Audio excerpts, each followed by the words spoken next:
Okay, good evening, everybody. Welcome to the June 8th, 2020 Wilmington Board of Selectmen meeting. Pursuant to Governor Baker's March 12, 2020 order suspending certain provisions of the open meeting law, Chapter 30A, subsection 18, in the Governor's March 15, 2020 order, imposing strict limitations on the number of people that may gather in one place. Members of the public who wish to watch and listen to the meeting may do so in the following manner. WCTV's Channel 9, Comcast Xfinity, and Channel 37 on Verizon Fios. We're also live streaming on WCTV.org. This meeting of the Wilmington Board of Selectmen is being conducted via remote participation. No in-person attendance of the or members of the public will be permitted, but every effort will be made to ensure that the public can adequately access the proceedings in real time via technological means. Members of the public who would like to listen into the meeting while in progress may do so via telephone by dialing 1-646-558-8656 and enter the ID number 850-9382-8400, then press pound and pound again at the next voice prompt. Members of the public attending this meeting virtually will be allowed to make comments if they wish to do so during the portion of the meeting designated for public comment by the following steps previously noted, and then press *9 on your telephone keypad. This will notify the meeting host that the caller wishes to speak. All callers using this feature will be placed in a queue in the order they entered the prompt.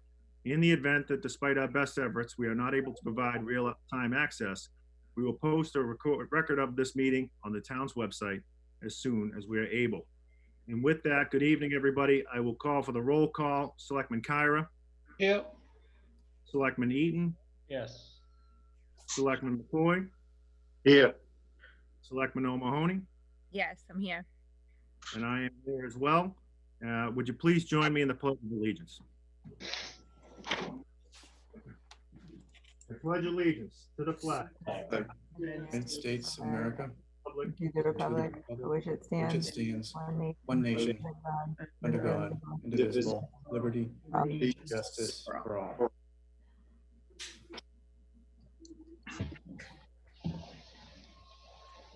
Thank you very much. We have transmitting of Treasury warrants 48, 48A, 49, and 49A. Is there a motion? So moved. Is there a Joe second? Maria Mahoney. Thank you. Selectman Eaton will second. Thank you. So the motion's been made and seconded. Roll call, Mr. Kyra, Yes. Mr. Eaton, Yes. Mr. McCoy, Yes.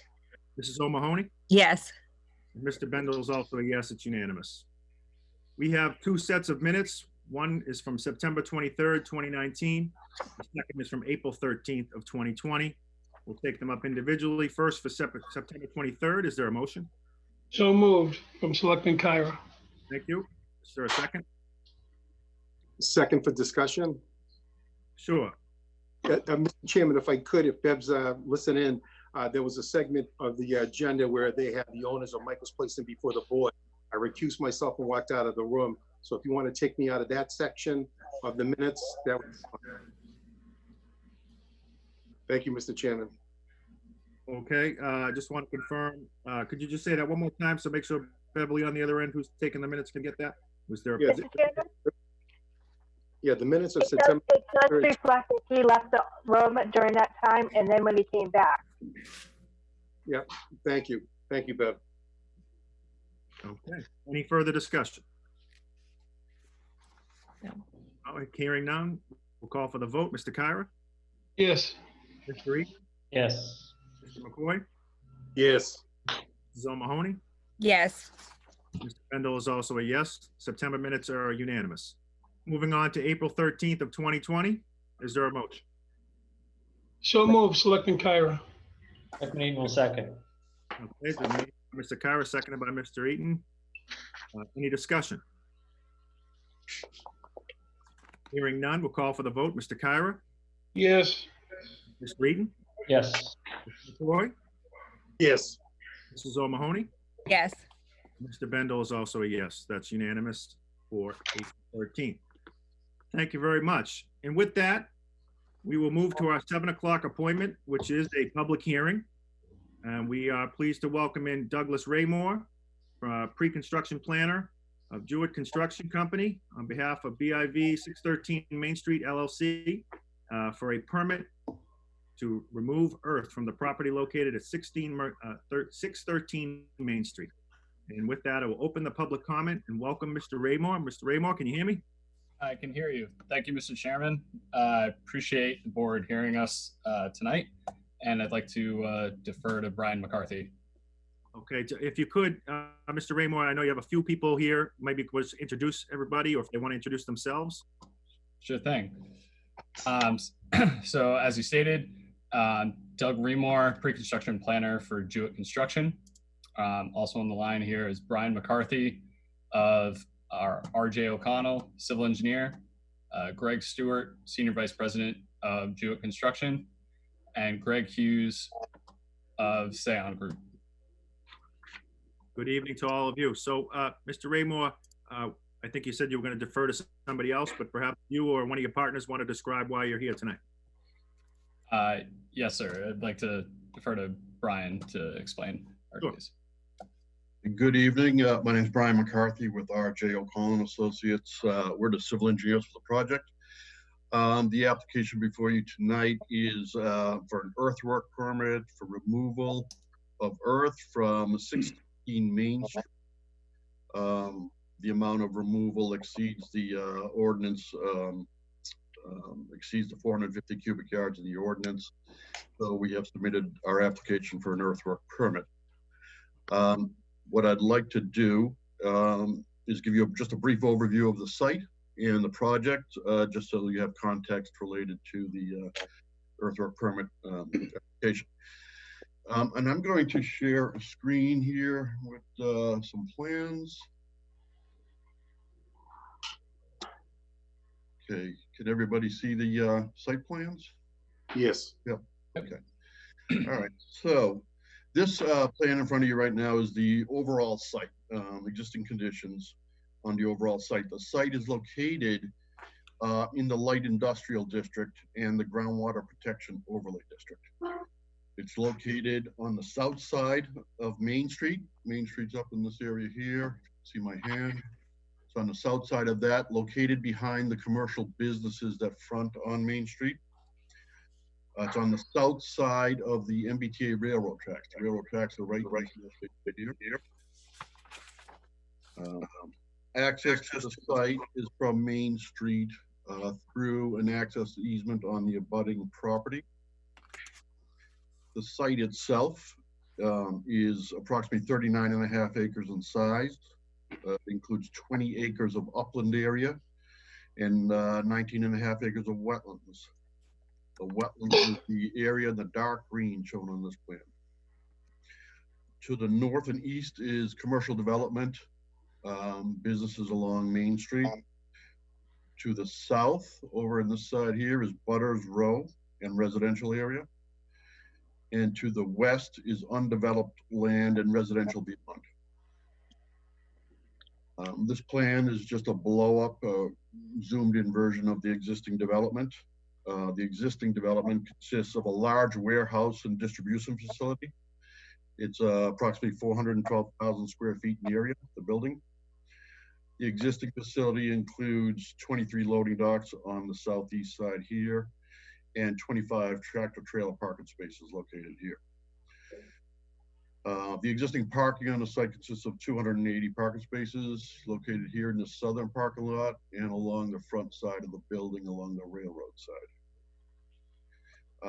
As noted, wetland areas here in the dark green wrap around the existing development. And the lighter green here is some upland wooded areas to the north side of the building and also in the southern area around the existing parking lot. The site itself is relatively flat.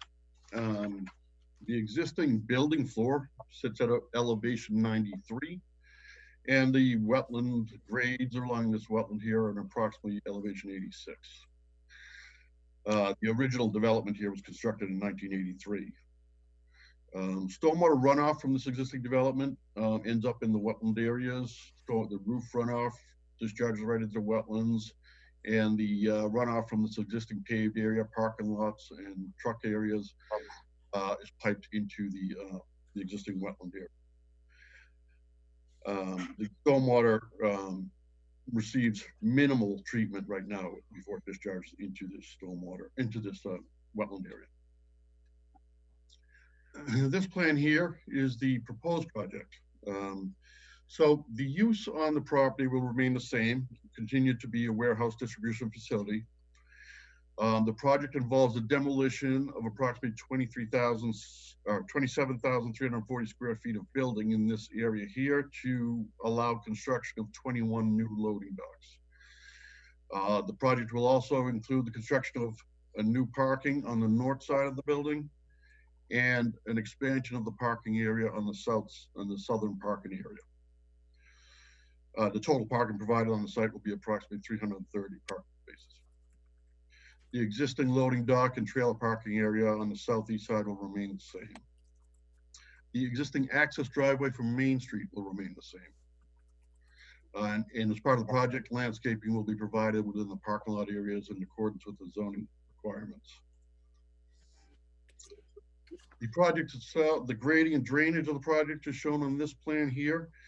The project will include a significant stormwater management improvement on the site. This improvement will include catch basins with deep sumps and hoods for water quality treatment. Will also include water quality treatment units consisting of hydrodynamic particle separators. There'll be oil grit tanks installed for runoff that comes from the loading dock areas. There'll be sediment forebays installed at the surface basins that will be located on the site. And there will be a water quality swale located in this area, a surface detention basin over an infiltration basin in the southern area here. And on the north side here in the blue is subsurface detention and infiltration basins. These infiltration basins, these new basins, will provide the required groundwater recharge to bring the existing site into compliance with the zoning bylaw for sites located in the groundwater protection district. In fact, in order to bring the site into compliance, about 3.5 acres of this roof area will be redirected into these subsurface stormwater infiltration basins. Runoff from the new parking area on the north side of the building will be run through a subsurface infiltration basin, and runoff from the southern parking area will sheet flow into the new surface vegetated wetland basin, or infiltration basin. This whole proposed stormwater management has been designed to comply with the Mass DEP stormwater policy and the town of Wilmington stormwater regulations for water quality treatment and peak flow mitigation. So the water quality treatment from this site will significantly improve over the existing conditions. With regard to the earthwork, a lot of the earth removal is related to the construction and installation of the stormwater treatment and recharge areas. With these subsurface basins and the surface areas that we have to excavate out. And also earth removal required at the new loading dock areas. Some of this excavated material will be reused on the site in fill areas, and there will also be topsoil removal in the new parking area on the north and the expanded area on the south. Some of the topsoil will be reused on the site. Can't use all of it. The earthwork calculations that were submitted with the application take into account the excavation and reuse of these materials. The earthwork calculations also take into account the need to import gravels and pavement to construct the new pavement sections at the parking areas and drive areas.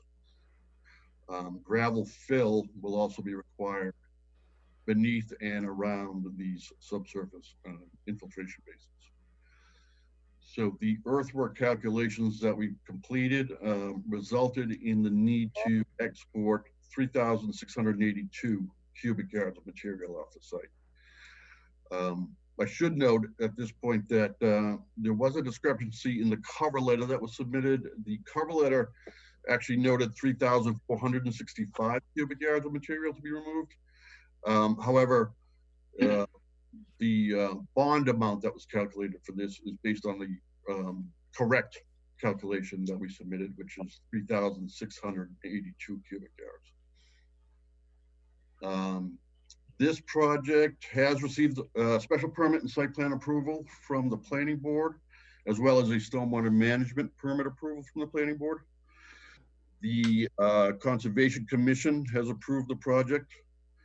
And we also received approval from the Zoning Board of Appeals for the impervious coverage in the groundwater protection district.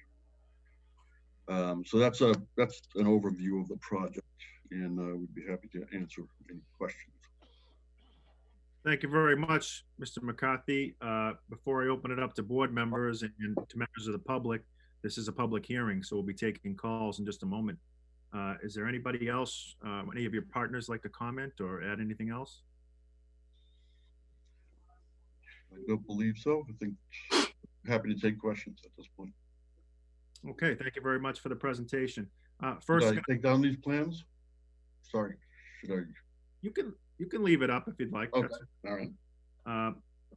First, I'm going to go to the members, and then we're going to open it up to see if we have any callers, being that this is a public hearing. So we'll start off with Mr. Kyra. No, I'm good right now, Mr. Bendel. Thank you. Mr. Eaton? I did have a question as to what would the anticipated increase in traffic would be. I'm seeing that it seems that you're putting in more truck bays. So I guess my assumption at this point is that there would be more truck traffic going in there. Is that safe to say? There will be, yes. So there is, we did complete a traffic study as part of the application that was submitted to the planning board. And the traffic study analysis showed that there would be a slight increase in traffic related to this. One of the reasons too for that is the fact that the existing building was occupied by one tenant, and we anticipate up to 3 tenants to occupy this building now. So there is a slight increase in the traffic. The traffic study was completed, submitted. It was peer reviewed by the town's consultant, Green International. They reviewed and reviewed the traffic study. Thank you. Thank you, Mr. Eaton. Mr. McCoy? Yeah, Mr. Chairman, Mr. Eaton asked the question I was going to ask. I'm good right now. Thank you. Thank you. Mrs. O'Mahony?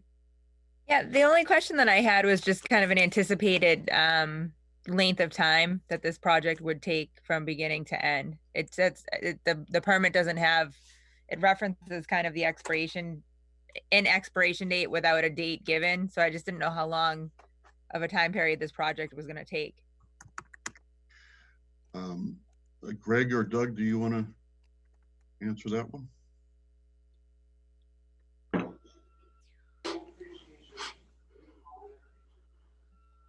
Doug? Oh, can you hear me, guys? Hey, Greg. Yep. Great, it was on mute there. So the way that we're proposing this phase of the project, we're tracking about 36 weeks is what we're anticipating from mobilization to final completion for this project. Okay. And if I'm reading it correctly, it doesn't look like right now there's any anticipated blasting that you're expecting to be doing? Not anticipating any blasting, no. Okay. Thank you. Of course. Okay, thank you very much, Mrs. O'Mahony. I would now like to open it up to the public. I think we may have a caller on the line. John, is that correct? We do have a caller. The caller has not indicated they wish to speak, though.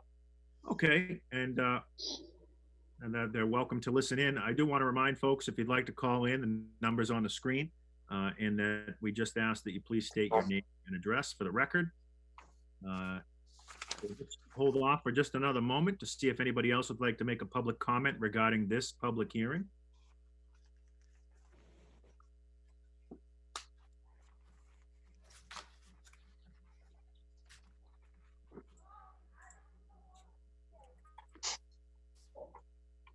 Anybody on the line, John? Nope. Okay. All right, with that, I'll be looking for a motion to close the public hearing. Selectmen Eaton will make that motion. Is there a second? I'll second it. Okay, the motion's been made and seconded. Mr. Kyra, Yes. Mr. Eaton, Yes. Mr. McCoy, Yes. Mrs. O'Mahony, Yes. and Mr. Bendel is also a yes. It's unanimous to close the public hearing. Thank you. And now we'll move to conclusion, to give the earth removal permit. So is there any discussion or would anybody like to offer a motion? Mr. Chair, perhaps before you go to a motion, I'll just reference the recommendations. So the engineer, Paul Looney, who's present this evening, has, as he always does on these types of applications, included a recommendation with particular requirements, conditions for the authorization of this earth removal permit. There's 17 particular conditions. I can either read them verbatim. Certainly they were included in the packet. Also, I would just note that the Director of Health recommends approval for the earth removal permit. The building inspector indicates there's no issues on his end, and the Director of Planning recommends approval for the earth removal permit. Okay, we'll take that as all positive recommendations. Thanks to the department heads. Thank you, Mr. Looney and others.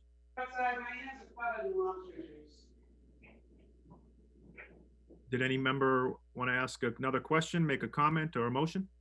No, Selectman O'Mahony makes the motion to approve the earth removal permit subject to the 17 conditions outlined in Mr. Woods and Mr. Looney's memorandum dated May 20th, and specifically for item number 16 with the recommended performance bond amount of $73,000 to be the recommended amount.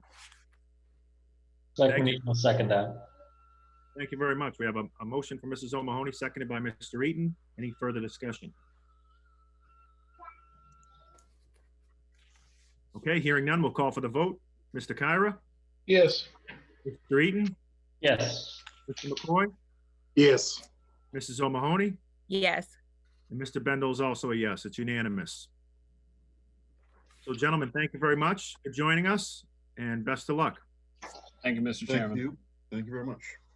Okay, please take care.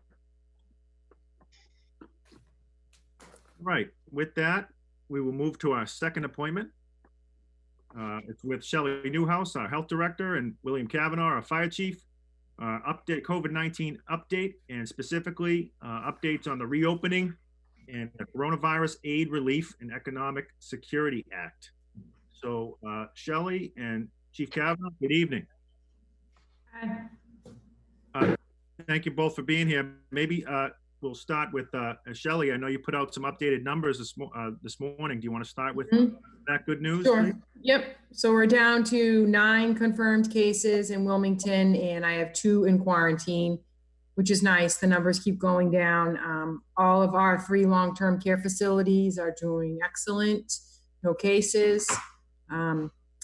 We still are doing a lot of contact tracing though, which keeps our nurses busy and myself. We did like 63 people, reaching out to about 63 people since late last week for contact tracing, and that changes every day. So it's been good. Our numbers are great. Let's keep on doing social distancing.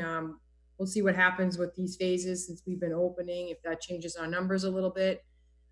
But that might change, numbers across the state. So I've been pleased. It's been good. Been really busy with trying to get the town open. It's so quick. The governor announces things and then it's like 3 days later or the next day, it's the mad rush is on to get things open. But people have been really good. All the restaurants, I've been in contact with them all along, all the sports teams all along. We just keep talking every day almost about what they need to do. Everyone's been really great with submitting plans, and we work together and just things to run by me. Lots of businesses have been calling me, just making sure that they're doing the right thing with the numbers of people that are coming back to work, how they can social distance in there. The retail stores, now that they can be open, it's sort of like a numbers game for them. How many people can go in at a time? So I think businesses are really just want to do the right thing, which is nice. So they just want to make sure that they're trying to do what they're supposed to do and not do anything wrong. So it's going to be a busy week, a busy weekend. Absolutely. I'm sure you've been spending a lot of time on the phone. I'm sure, like you mentioned, a lot of people have questions for you. And you guys also recently gave out some more masks. Oh, we did last week. Yep. So we're pretty much out of masks. I don't think we're going to do it again unless I get a ton of people that say they really need it, or depending on how long the mask order goes, we could end up doing it again, you know, over the summer, or if this extends into the fall. We'll just, you know, as people need them, we'll keep doing them. And Shelley, I'd like to come back to you when we talk about reopening. Sure. I'm sure people may have some questions.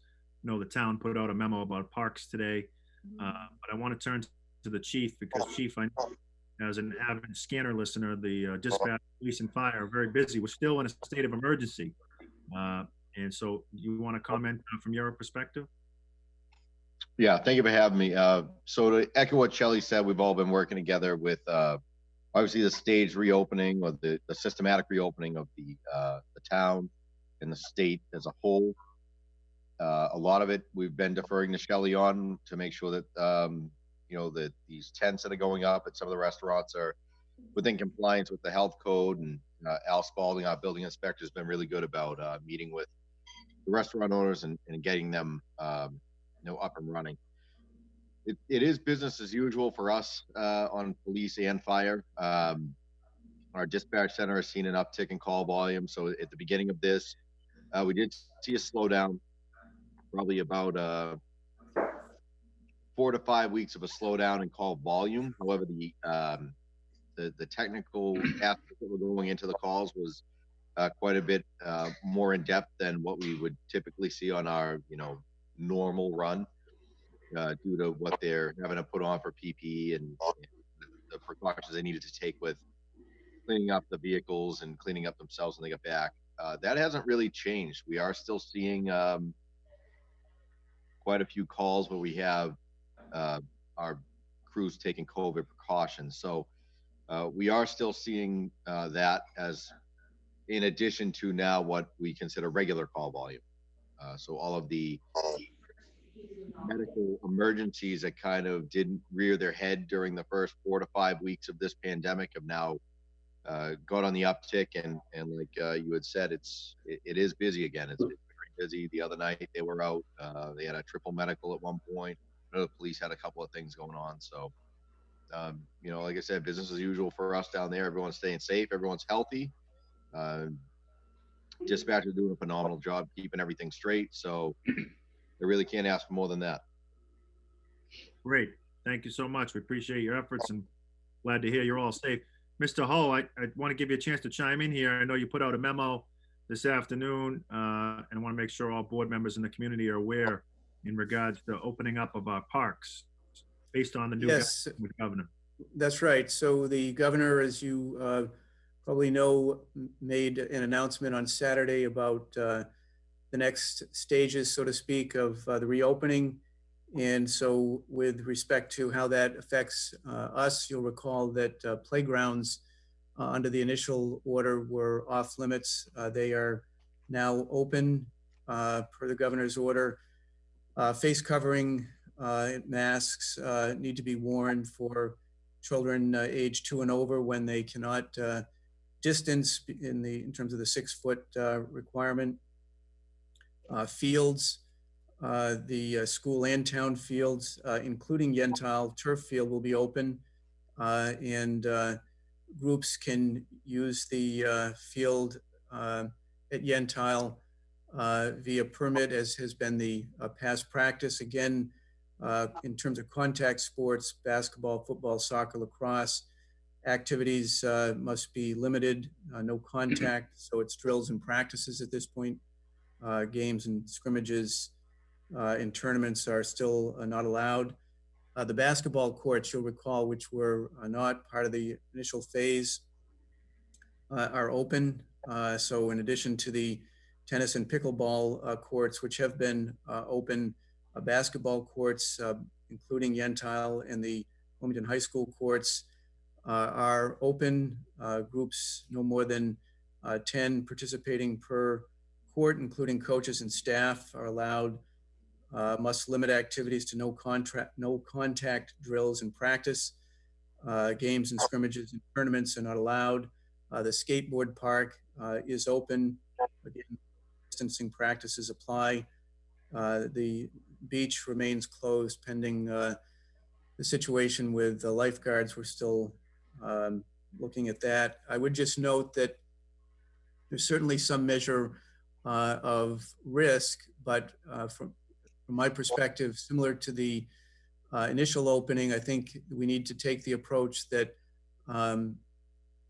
give people the opportunity to engage in recreational activities and follow the rules. And I think that's the expectation here, that where signs have been posted at the various locations to remind people about the rules in terms of social distancing and masks when necessary. There'll also be a cleaning regiment on the playgrounds. For example, the DPW will be going through the various areas. We've got 11 playgrounds throughout town, and just given the other activities that they're involved in a conversation we had this morning, the expectation is that they're going to be able to clean 2 a day. So essentially each one will get a cleaning once a week, and that will continue. We also talked about picnic tables, and they'll, in some of these parks and areas, they will engage in a similar process there, looking to get these areas at least weekly. I would just note that with respect to Yentile, all the areas will be open again, but we at this point are not looking to open the restrooms either at Yentile, the Glen Road here, or Shawsheen. The challenge there is that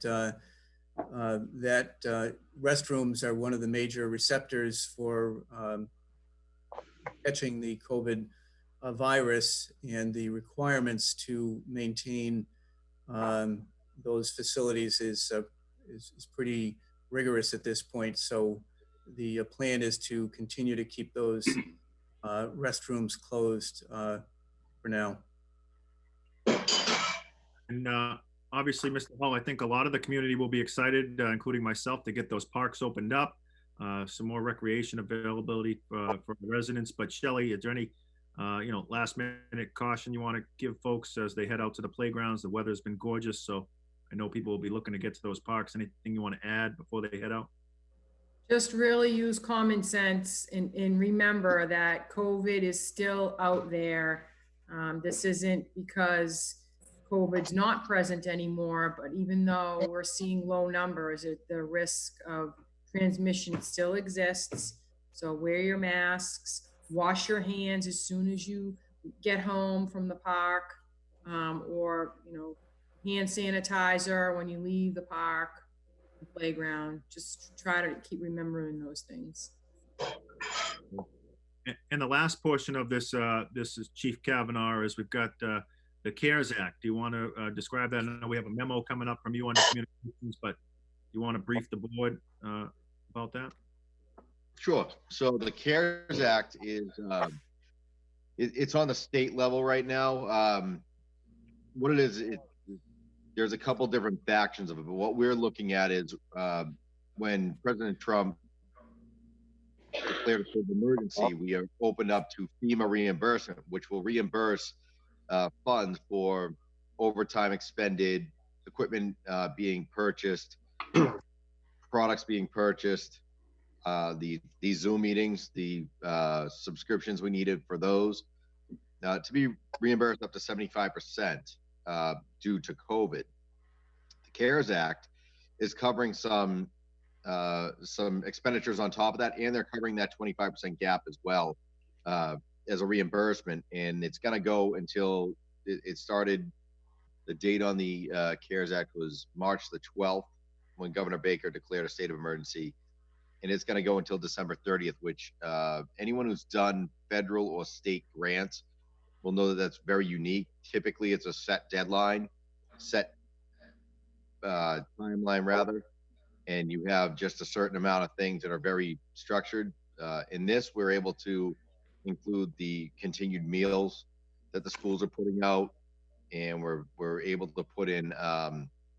We're actually able to estimate for the rest of this fiscal year. If George Hooper knows he's going to use another $600 worth of cleaner, because that's on average what he's used since the beginning, we can estimate that out.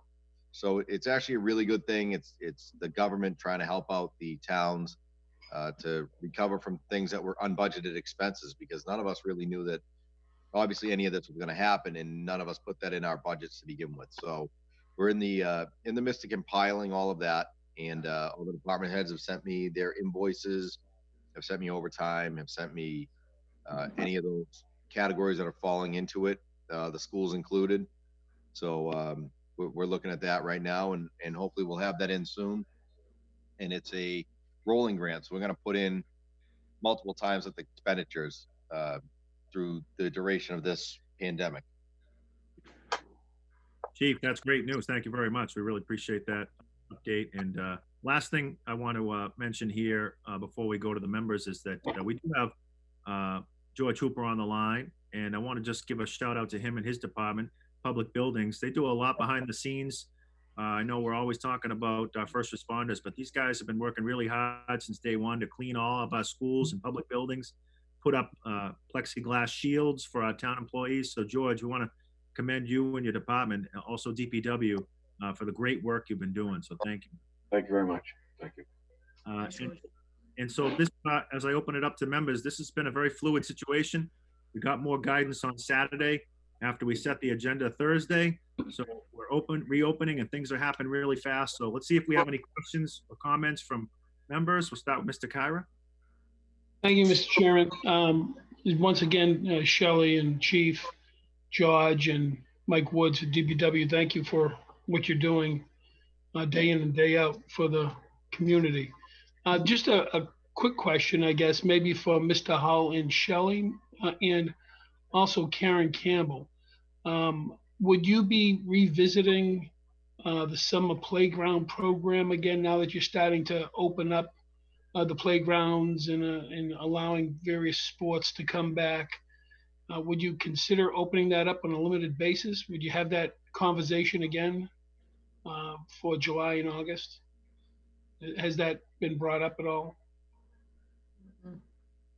It's been talked about. I talked to Karen this morning. It's a similar conversation on the school side with respect to their sports programs, but I think at least on the town side, the challenge with the programs that she typically runs is you've got very young children, trying to keep them 6 feet apart with masks is going to be a challenge, even in the current circumstances with things easing. And I think to some measure, it takes away from the experience that certainly we try to provide for these kids, which is meeting kids and engaging with each other. It's hard to have that kind of a environment when you are constantly having to remain 6 feet apart or wear masks. So I don't anticipate that is going to change for this summer. Thank you. Anything else, Mr. Kyra? No, I'm good. Thank you. Mr. Eaton. Yes, thank you, Mr. Chair. Ms. Newhouse, thank you again for all of the work that you and your department have put in. It's great to see the numbers going in the right direction, but just the same, I appreciate your stressing the importance on recognizing that this is a very contagious disease, that there's currently no cure yet, so everyone should be continuing to be very cautious about it so we can keep those numbers going in the right direction. But again, thank you very much for your the countless hours put in the last 3 months. Chief Kavanaugh, I did have a question on your letter. It says that we're eligible for a $2,107,825 in reimbursements due to costs to combat COVID-19 as part of the CARES Act. And that's a rolling grant. So that's to date.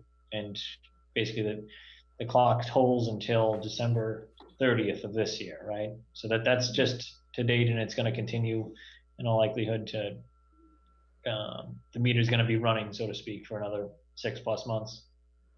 That's correct. So that is the state took a look at, I don't know if they did budgets or by population, but that is the total number that we are eligible for. So we may not expend the entire $2+ million, but if we do, they'll reimburse us up to that. So Okay. yeah, that's okay. So that might have been a little, we didn't have a number of everything that we're putting in for currently because we were still compiling the information, myself, Brian Perry, the deputy. So we don't have a number of what we're putting in for the first round, but that is our maximum allotted reimbursement. Okay, so that's our ceiling, and you're not anticipating that to change by the end of the year, right? I'm not anticipating it to, but understanding that 6 months from now, I mean, 6 months ago, the world looked a lot different. So who knows what 6 months from now is going to look like. So, okay. Exactly. I think that's what kind of we're all thinking, but right now that's where they're at. Thank you for that explanation, Chief. I thank you again for being on top of this. This seems like actually a pretty labor-intensive task too, to be keeping track of all the different expenses that are traceable to COVID-19. So as a taxpayer, I appreciate certainly the effort that you're putting in to make sure that, and also Brian Perry as well, to make sure that we're having the state pay what the state's willing to pay. So thank you. And Mr. Hooper, I'm glad you're here too, because I think we're all very appreciative of the work that your department's been putting in and keeping our buildings clean and keeping them ready. Because it's probably doesn't go as noticed as it normally does because not as many people are going in there, but it's certainly a lot of work and it's more cleaning than before. And it's thank you from me, and I'm sure other members as well, to you and your department. Thank you. Thank you. My staff's been working really hard, and I'd like to give a shout out to Shelley too. Whenever I have a question on any of the products or anything I'm doing, she's always taking my phone call, and we've been back and forth on a lot of this material. And the chief has been taking a lot of my reimbursement sheets and all my receipts. So for the plexiglass and everything we've done, those guys have been doing a great job too. So thanks for all their help. Thank you. Anything else, Mr. Eaton? That was it. Probably enough, right? It was just right. Thank you. Mr. McCoy. Yeah, thank you, Mr. Chairman. Before I make commentary, if I can, as you know, I'm a dinosaur in technology. If I can just ask John O'Neill. John, on the very bottom right side of the screen, there's a face of me. I'm not part of the block there. Am I able to be seen? Or? Yeah, I'm not part of the Brady Bunch block, so that's I've been on the bottom right the whole side. But all right, that's just. Did you happen to minimize the Zoom window? Yeah, it's a full screen. All right, hold on. Let me have my administrative assistant here. We can see you on TV, Mr. McCoy. Hey. Here I am. Yeah, as you know, I'm on the technology stuff. And Chief Mike, this is your last meeting. We want to make sure you're on that. My wife said, I call her. I says, I thought everything was okay. No one said a word. So she's good. She's good.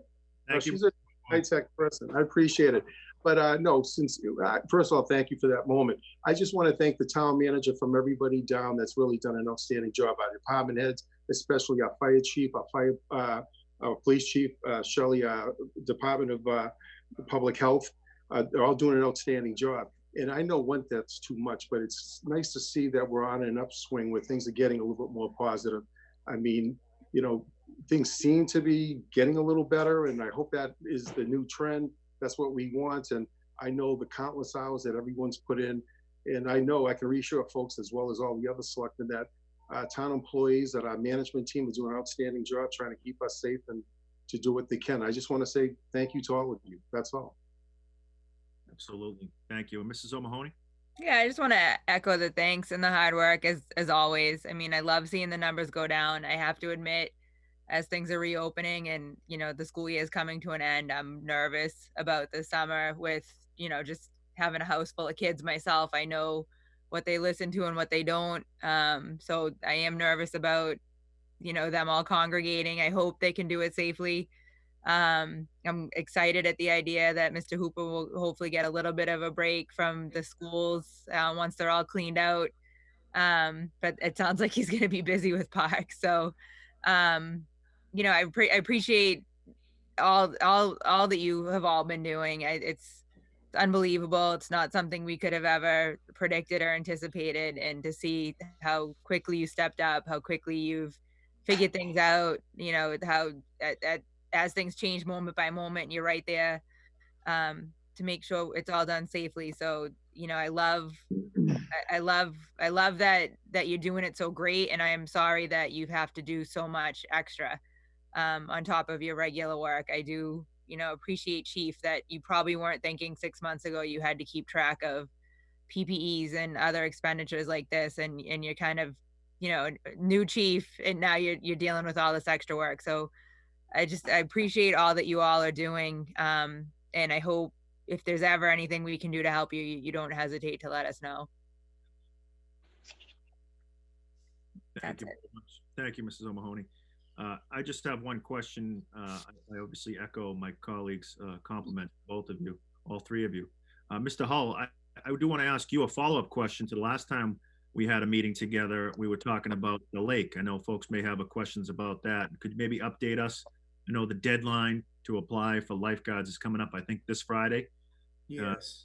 Could you let us know where we're at with that?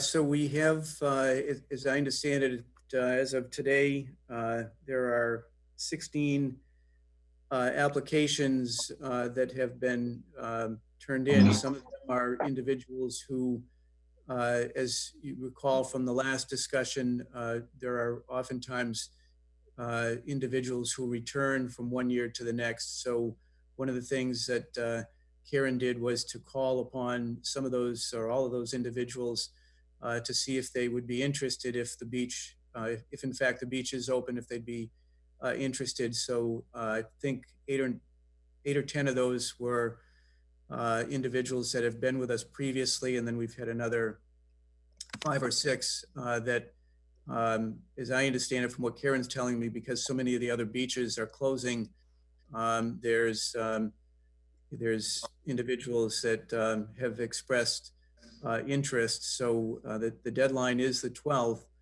of June. So we will certainly look at that. I just want to, as I've stated previously, though, remind the board that the issue isn't strictly driven by the number of people that we can obtain in terms of lifeguards. The other issue that, again, similar to the daycare, the summer cares program and summer kids program and the playground program is that, unlike in prior years, these lifeguards are going to have to be responsible not only for people in the water, but making sure that people are socially distancing, or if they're not socially distancing, they're wearing masks. And if they're in groups, instead of being 6 feet apart, they have to be 12 feet apart. So that whole issue needs to be reviewed to make a judgment as to whether it's going to be feasible to do that. I know there have been communities that have tried it and ultimately had to shut down because it wasn't successful. So, so with all that being said, yes, we've had some applications for lifeguards.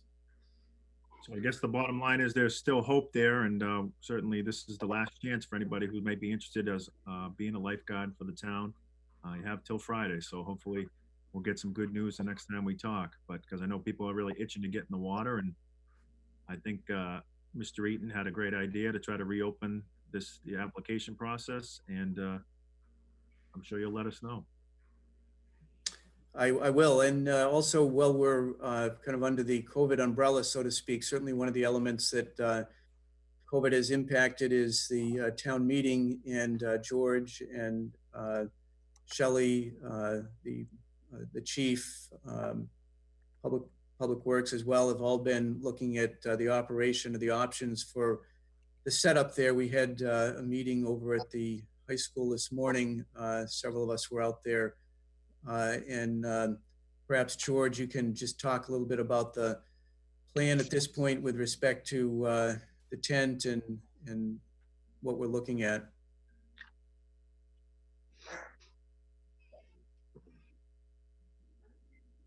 I think he's muted.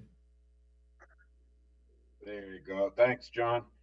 Yeah, we met out there this morning. We have a tent that's going out on the softball field, the field that's off of the Wildwood Street area of the high school. We all met out there. The tent is 160 by 80 and hold just under 300 people under that tent. My department has to bring power out there to so we can have power for sound, WCTV, and some fans to keep the air moving. One of the things that we also have to think about is the head table, keeping distancing for the selectmen, for the FinCom that have to be out there. We're also going to have both bathrooms open. I'll have staff there. We'll have hand sanitizing stations in a couple locations throughout, and we'll be kind of controlling the use of the bathroom, trying to monitor what's going on and cleaning in between when we get the opportunity. Let's see, I don't think there's anything else. Are there any questions out there? John, do you have the overhead shot of that where the tent is proposed for? I do. I'll bring it up. Thank you, John.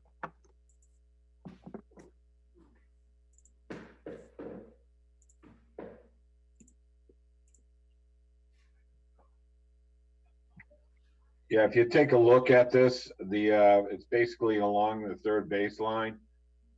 The audience will be facing the head table, which will be out in the center field.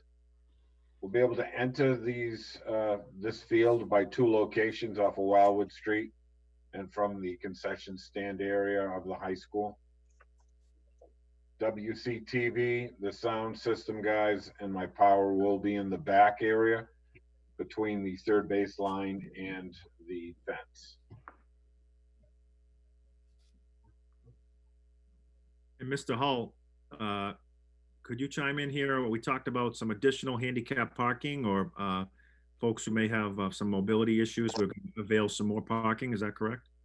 Yes, that was part of the discussion this morning, and I asked Jamie McGaldy, and he got together with Chief Kavanaugh to look at options here for parking. I know there's been concern, as there should be, about the access way that runs behind the high school, but as you can see from this picture that Jamie scoped out, it is possible to park essentially off that access road, pull completely off of the paved area along the third base side of and even behind home plate along the baseball field up until about the bleachers, and then for a stretch some parallel parking behind the bleachers until you get up to the concession. And then as you come in through that access road to the softball field, there's a grassy area, if you will, that there is parking in that spot as well. So we certainly need to be mindful of providing space for the WCTV personnel that will need to bring their gear in there and so on. But this is an area that we would anticipate being able to use for individuals that may have some mobility issues, in addition to the spaces off of Wildwood. Hey, thank you. We kind of took a turn there on the conversation, so I want to just go back and just see if any members have any questions about that specifically. Mr. Eaton? Yes, just so I'm clear, Mr. Hull, so was it more or less the line of cars that was just below the utility truck area would be for handicap plated cars? The spaces along the between the track and let's pull it up again. So Selectman Eaton, which area are you speaking to? So just beneath the utility parking area / setup vehicles box, is that what you're anticipating for handicap? Yes, I think that we would look to use that area. One of the things that we need to be mindful of, and that we will, I think will need to be conveyed to folks going in, is while we don't anticipate any issues with people leaving, we want to make sure that to the extent possible, if people are going to be parking in there, that they're able to get in and out without any problems, which it doesn't appear that there should be because of the excess space there. Okay, thank you. Thank you. Did anyone else have a question or comment there? Yeah, just a quick question, Mr. Chairman, if I could. I'm looking at the screen and it shows parking on the fields. Is that part of the AstroTurf? And I want to follow up, is that part of a grassy area? There might have been, I don't know, 10, 15 cars. It was kind of hard to count. I'm trying to count them with my pen, to see the schematic. And obviously it's a schematic where cars are just put there. Right, so that is not part of the turf. The turf is only, the artificial turf field is only inside of the track area. We're not certainly proposing to park anybody inside of the stadium track area. So that area that you saw was all natural grass. It is a pretty hard packed. One of the things that we talked about is the prospect of, if you recall from that diagram on the far side over on Wildwood, there's, I believe it's 12 or 14 spaces in that little parking lot over there. I asked to Public Works and to look at the prospect of, you can't really see it on that map, but up to the right, upper right-hand corner, be down the third base line. I asked about the prospect of whether we could open up the field out there for people to pull in and park. But given the terrain out there and the just the material, the concern would be that cars could sink, certainly if there was any kind of bad weather or wet rain events leading up to the town meeting. That would be a problem. So unfortunately, we're not able to use that space. I know there's been a lot of question about whether to use any of the cemetery area, and certainly I'm respectful of the cemetery and people going in there to check on loved ones and so on. I would like to suggest that a couple of the rows there that are closest to Wildwood Street, right across the street from the field, from the ball field, that those areas be considered as a possibility for parking, similar to what has been done historically during the July 4th events. They're, obviously just one side. We're not looking to block people in.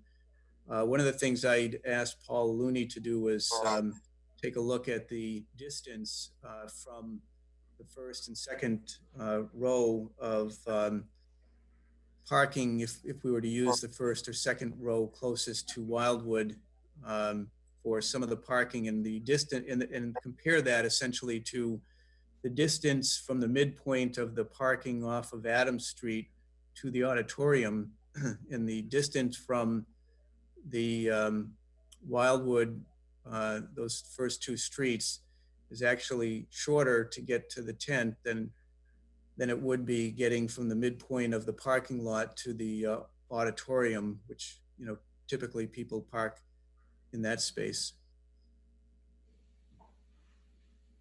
Okay, thank you. Mr. Chairman, if I can continue, and I know we're going to be talking about this later on the agenda, but what I'm looking at is I see some of those 18, 20 cars, I don't know exactly, that's parked on the field. And the manager did state, you know, what happens if it's a heavy rainstorm? If anybody's going to Tossfield Fair and you have a heavy rainstorm, sometimes you get a lot of mud, people back and forth. And the other thing I bring up is there's a lot of local officials, and I don't have a figure, but 30 plus. I mean, what about, you know, as a local official in the past 30 years, I've always gone to town meeting earlier than the norm, like everybody else that I'm talking to. And what about if they were to park in that close proximity, then other residents that are going to have a tough time, and I like the expression Mr. Carr used, a country mile, it's going to be a little bit tough for them to navigate to that spot. I mean, you know, I know you can try to accommodate, maybe ask officials to park somewhere else, but in the big scheme of things, I mean, it's not a perfect thing. I get that, but it's just somewhat problematic. And I think those 2 points really need to be brought up.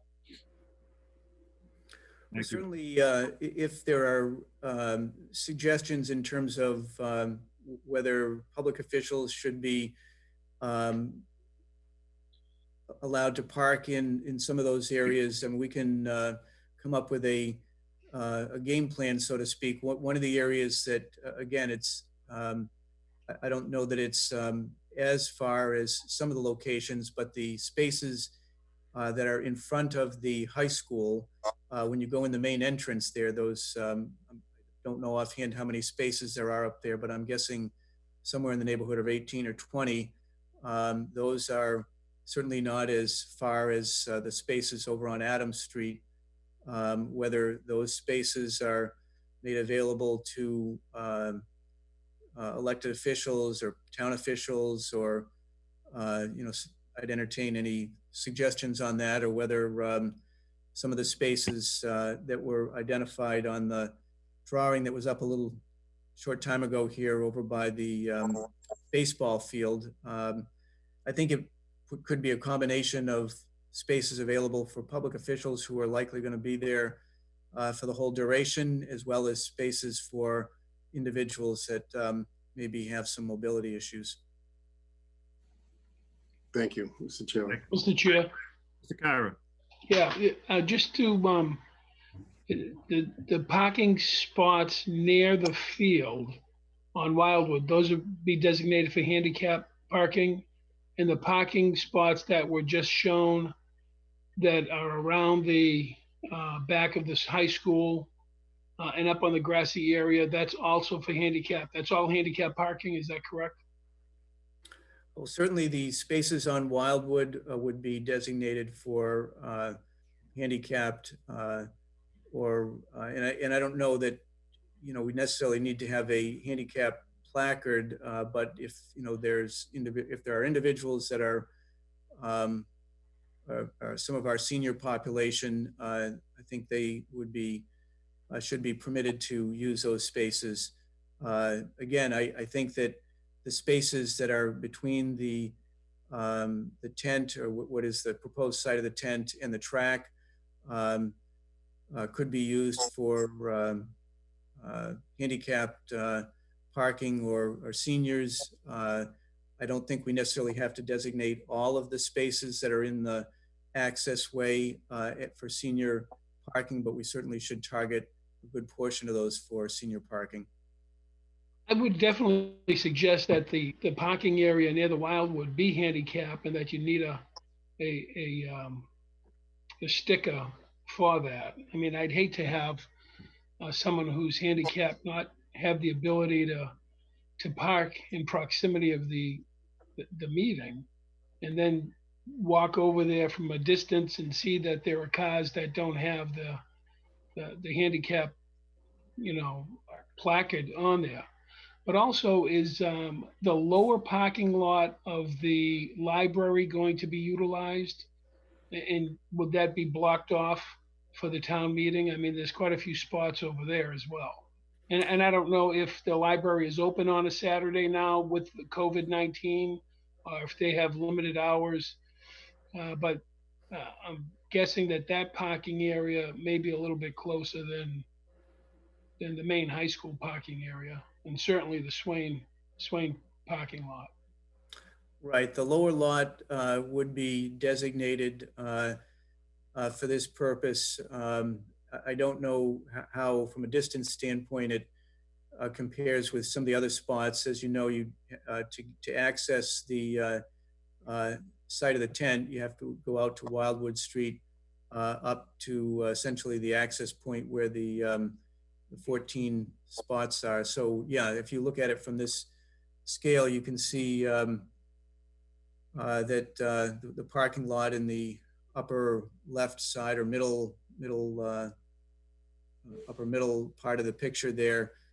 So they have to go down Wildwood Street and then take the, if you're coming from the parking lot, take the right into that smaller space there by the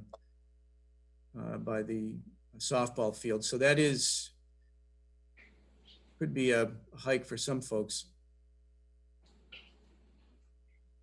But to answer your question, yes, we'll make that available to people to park as well. So, just looking at this picture, if you look at the area that clearly the parking spaces off of Wildwood Street, those would be designated for handicapped, and I would expect would have a police officer there to make sure that they have to have a handicap placard to get in there. And then along the access way from the baseball field out, we can create a combination of spaces for individuals that are seniors, as well as if there's a desire to have opportunity for town officials to be in there as well, we can certainly do that. And just a quick follow-up on Wildwood Street itself. You'll have temporary no parking. I'm assuming that we don't want any cars parked along Wildwood Street itself. Yeah, I would not want to have parking on Wildwood, so we would have to restrict there'll be that. Temporary no parking signs along that area. Yes, we'll have Public Works put temporary no parking out. Thank you. Thank you, Mr. Kyra. Does anybody else have any questions before we wrap this up? All right. Well, we thank all of you for a COVID update. Appreciate all the work you're doing. Please keep us updated and please stay safe. Thanks. Could I just say something? Shelley, absolutely. I'll stay on, but I just wanted to thank Mike McCoy for all the years of being an ally to the Board of Health. I appreciate it. I've been here a long, long time, and so have you. And I just wanted to say thanks. Thank you, Shelley. That means a lot. I really appreciate it. Thank you. And you do an outstanding job being the director of the Board of Health, and nobody's done a better job than you. And I can honestly say that with all the years I've been here. Thank you. Thanks. Thank you, Shelley. Well said. And that's a great transition into our next appointment, which is, forgive me, we're just a little bit behind, but a recognition of Selectman Mike V. McCoy for over 30 years of service to the town of Wilmington. Mr. McCoy, we wanted to take some time to thank you and honor you this evening for 30 plus years of service to the town of Wilmington. So I know our friends at WCTV were kind enough to put together a little piece. So perhaps WCTV and in conjunction with John O'Neill can help us out. We have a little something for you. And then we have some special guests that are coming on as well. Thank you.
thank you to our friends at WCTV who put that together. I mean, it's tough to fit a 30-year career into a short clip, but I think they did a really nice job to kick off the deployment. I think they really did. I mean, hey, I didn't mind if they wanted to show 1999 to 2001 when I was 524 pounds, but I want to thank you for that, you know.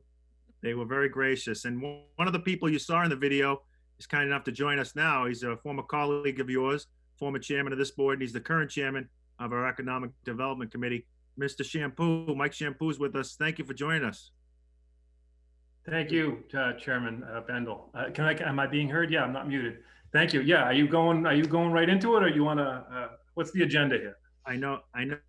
When we were putting this together, Mike Shampoo reached out to me and was kind enough to want to come on and say a few words. So, Mike, here's your turn. I'll be very, very brief. I know that you guys, as Mike's current colleagues, will want to express your thoughts. Mr. McCoy, you know, how many? 33? 30 years selectman and 2 more months. I'm not counting that. Thank you, folks. I was going to go on a trip 2 months ago, but that's all right. Thanks. Yeah, I know the world is upside down. Well, thanks for the extra effort. No, really, sincerely, you know, I served up there with you for 9 years, a couple stints as chairman. I think I served under you when you were chairman. You know, I know how much time goes into service on the Board of Selectmen. And because of that, I really have an admiration and a respect for you, for the years that you've put in, dedicated to the town of Wilmington. I don't think I will be talking out of school here if I say that perhaps you and I didn't always agree 100% on certain issues or candidates or whatever the case may be, but we were always able to disagree without being disagreeable with each other. And for that, I appreciate you. I appreciate the years of service, and I want to say thank you and good luck to you in whatever you pursue going forward. You are, you know, your name will live in history in the town of Wilmington. So thanks again, sir. I really appreciate those kind words, Michael. And I didn't know you were going to be here, but I met your name prior to us being on the air. And I know Kevin and they talked about me growing this little goatee. And I said, I'm going to go get proper grooming from Mike Shampoo. He'll show me how to do that right. I got nothing to do with my life, and everything's great. So I just go with the flow, you know. Hey, Mike, the only difference is that you and I don't dye our hair. Yeah. Okay. I was trying to be polite, Kevin, but I appreciate you bringing it up. Listen, I'm going to take advantage just for a half of a second and say thank you to all of you members of the board here tonight. Thank you to Shelley and other people that have chimed in previous to this agenda item for the extra effort that everyone in town is putting forth for the entire community. From the perspective of economic development, getting the businesses up and running, our restaurants, our retail stores, and everybody else, that provides the jobs, that feeds the economy. So I really compliment all of you, Mr. McCoy and everybody else, for doing the yeoman's work to make that all happen. So thank you all very much. Keep the good work. And Mr. McCoy, Godspeed. We'll see you in the aisles of Market Basket, I'm sure. Thank you, Michael. It really means a lot you being here. You're a real class act, Michael. Thank you. I really mean that. You're a gentleman. Thank you. Be well. Peace. Thank you very much. Thanks for being with us. I know you have a reservation at Tremezzo, so we'll let you go. Yeah, I'm a little behind. I got to go. I was thinking maybe a barbershop. They're open again, Mike, you know. You know, by the way, Greg, I wanted to say this agenda item was scheduled 7:30, so we might have to have another tutelage session on chairmaning the meeting, but we'll go into that a separate time. There you go. I'm going to bite my tongue because I'm being nice tonight. Okay, thank you, Mr. Shampoo. Good night, all. And thanks for being with us. And so, nice way to kick that off. I do want to go around to members. I know that the town manager has some things he wants to add. I have some things I want to add. But we want to open it up to members, and certainly Mr. McCoy will give you the opportunity to say a few words if you'd like. And again, really nice at WCTV to put that video together to kick us off. Mr. Kyra? Sure. Why not? What the heck, huh, Mike? Congratulations. 30 years of public service to the community. Quite an accomplishment for a person. You know, I was just jotting some things down here. So that makes 22 meetings that we have a year, right? So, and let's say average 3 hours a meeting. So that's 66 hours in a year. So that comes to 30 years, it comes to 660 meetings. Times 3 hours comes to 1,980 hours. But you know, as well as everybody else on the board, that it's not just 22 meetings, it's not just 3 hours. It's committee meetings, it is phone calls, it's going out and visiting people, going to openings of new places. It's much more than just 22 meetings in 66 hours. And for you, having done it for 30 years, it is an incredible feat,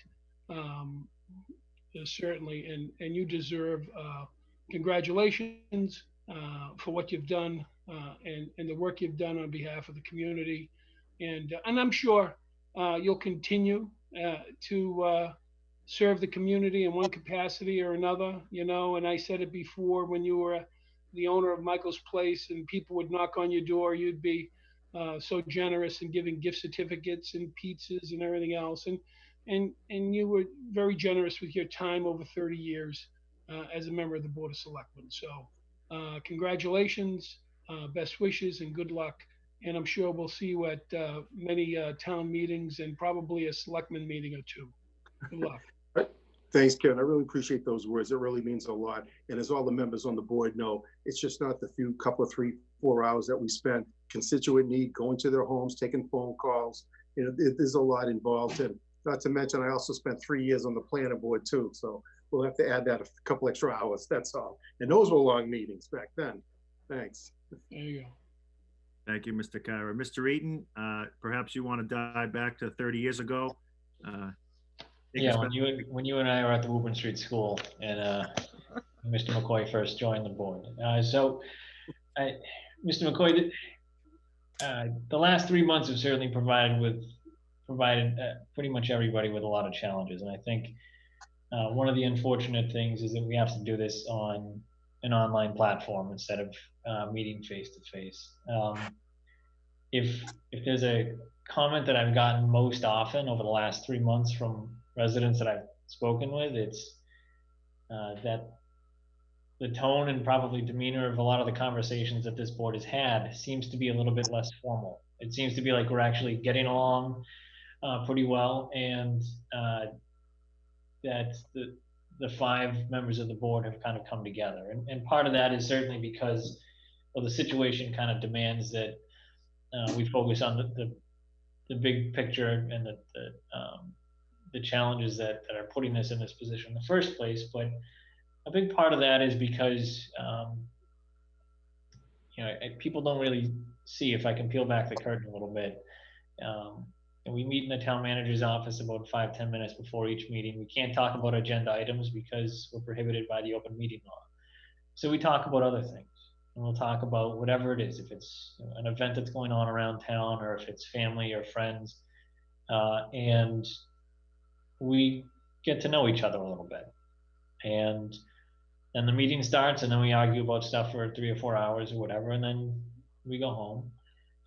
But during those 5 to 10 minutes, and we'll see each other at different events, members tend to get to know each other a little bit. We get to meet each other's spouses, we get to learn about each other's children. Mr. McCoy, you're certainly a family guy. You talk about Danielle a lot, you talk about the kids a lot, and I really am. I hope you get to enjoy your Monday night. Hi, Danielle. I hope you guys get to enjoy your Monday nights together, you two and the kids, because I know you two have been married for a few years, but you certainly you talk about your wife like you guys just got married. So I do appreciate certainly your focus on your own family.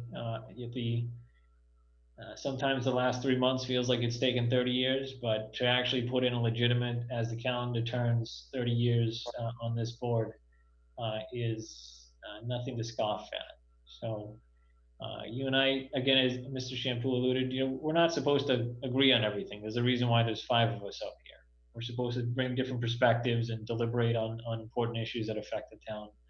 But I always feel like you treated me fairly, and I hope you feel like I reciprocated. I genuinely wish you nothing but the best in the future, sir. I will echo Mr. Kyra's hope that you do not, you're not a stranger. And when you disagree with me in the past, you can certainly pick up the phone and give me a call. I might let you go to voicemail, but I'll call you back. So, and Mr. McCoy, congratulations. 30 years on the Board of Selectmen, 3 years on the Planning Board. Hats off to you, sir. I really appreciate those kind words, Jonathan. I'll just be quick. You're right. I mean, prior to coming into the Selectmen's meeting, we'll spend 5-10 minutes. We'll talk about, and I've been on it for 30 years. We've had other members as well as yourself and Mr. Benzel. They've had children, and we've heard how wonderful and blessed that you've had your kids. And I've heard that time and time again. And that's even happened to me being a member of the Board of Selectmen. And we talk about other things, and and it means a lot. And that's what it is. People don't see behind the closed doors, and we do. We talk friendly, and we talk about our wives, and I appreciate that. And we've all talked about our spouses over the past 30 years, and particularly over the last few. Thank you, Jonathan. Like talking to my kids. Thank you, Jonathan. And you're right, a little bit of color. Thank you, Mr. Eaton. Mrs. O'Mahony. Yes. So, Mike, your 30th year was my first year. So I definitely appreciate all the things I've learned this past year from you. You're definitely seasoned in dealing with a lot of this stuff. I never expected my first year to feel like 30 years, especially these last few months. It certainly has been amazing, all that we've had to do. So I appreciate you tolerating kind of the new kid asking a lot of questions and figuring things out. And I also totally understand, similar to how my mother feels, you'd rather be talking to my brother instead of me, but I am more than happy to be your second favorite Ardito, hopefully. You probably don't remember, but I actually was the one who used to come and pick up the pizzas for the food pantry. And you were probably the hardest working guy I've ever seen at Michael's place. You didn't miss a beat. You were making subs, throwing pizzas in the oven, and doing a million things at once. So I hope, I won't be offended if I don't see you at meetings, because I think you and Danielle should be doing something far more fun than still watching these meetings and sacrificing your Monday night. So I hope you really get to enjoy each other and your beautiful family, and I appreciate all that you've given to the town. I really appreciate that, Joe Marie, and I know we haven't known each other for a long time. And all right, you might be my second favorite Ardito, but that's only because I have my next door neighbor, and I love you, brother Danny. Such a wonderful person, and his wife. Yeah, so my mother's favorite too. I get it. Yeah, no, and well, they had triplets. So I mean, see, that's how we know these things. Like talking to Jonathan, we know birds. They had triplets. Oh my God, next door. That's. I know. Gail's a show off. I only had one. She had 3. Yeah, no, I know, but I really appreciate those kind words, and it means a lot. My wife said yes. She was the front person at Michael's place, so she's more of a politician I am. She knows everybody coming in. I was just the guy in the back, just flipping steak and cheese, so and flipping pizzas. So I appreciate that. Thanks for those kind words. No, congratulations. Thank you. Thank you, Mrs. O'Mahony. And I know, Mr. Hull, before I add a few words, I know you've spent an awful lot of time with Mr. McCoy, so I'll give you about 45 minutes to an hour and a half to summarize 30 years with him. Yes, it's hard to believe 30 years. I mean, that's an incredible commitment for anybody to make in terms of public service. And, as I think has been said previously, we didn't always agree, and that's the way it's supposed to be. We sometimes agree, we sometimes disagree, but I think, as was pointed out earlier, it's a matter of understanding you can disagree without being disagreeable. One of the things that has really struck me over the years is just your passion for constituent service. I know we've had a lot of calls over the years where you'll call with someone who has contacted you about an issue, and you've always been very meticulous about making sure that there's follow-up on that call, and that's as it should be. So, I respect that and appreciate your willingness and desire to make sure that people who sometimes aren't heard are heard, and that sometimes individuals who don't know the way around town hall, so to speak, you can serve to facilitate them getting where they need to be. So, you know, I think that has been a hallmark that you've had in all the years that that I've been here in Wilmington. And I guess, you know, the other point that was brought up a couple of times too is just your family dedication. I know many times, unfortunately, we've had to have executive sessions, 6 o'clock, 6:30, and it just reflects absolutely on you, the commitment you have in this particular case to your son, and making sure that you know, you get the to the drum lessons and get back. And you know, I've seen Chris at Market Basket, and seems like I don't know him obviously, but you know, I think he is just a real nice young man, and I think that reflects well both on you and Danielle. So I hope you both enjoy this time. You've given more than enough time to the town, and now it's time to dedicate that time to yourselves. I know you enjoy going up to New Hampshire, and hopefully you'll have opportunities to do that in the future. Jeff, I really appreciate those kind words. And you're right, we do talk behind the doors, and we talked about it. And I know you have love for your children and your wife as well. We've had many conversations. You got a son who's going to school to be an actor. I mean, these are things that people talk about. And I remember back in 2011, you were the assistant town manager, and they want to do a nationwide search. And I said, we don't need to do a nationwide search, spend 30, 40,000. We have the town manager right here. I'm a firm believer of promoting within. And that's when I offered your name into that pool. And we never did look for anybody else. And, you know, and I think that we do have a mutual respect. You know, we do talk about our families, and we do care about the quality of life, and it means a lot. And as far as my son, Chris, he's like 6'5". You must take it from my wife's side. My side of the family, we're all 4x4, but that's how it is, you know? So I really appreciate that. I really do. And it means a lot. Thank you so much. You're welcome. Thank you, Mr. Hull. And certainly I want to echo all the sentiments that have been offered to you. Certainly growing up in this town, obviously known of Mr. McCoy my whole life, and then had the opportunity to work with you the last couple of years. And again, you know, we didn't always agree on every issue together, but certainly always treated me with respect. So for that, I really appreciate that. And I think the thing that struck me the most, thing that I admire the most, has really been mentioned, and it needs to be mentioned again, is just how much of a family man you are, always talking about your family. And as Jonathan said, you know, the conversations we have beforehand, and when we're out at different events, you're always asking about my kids, and that always is really nice of you.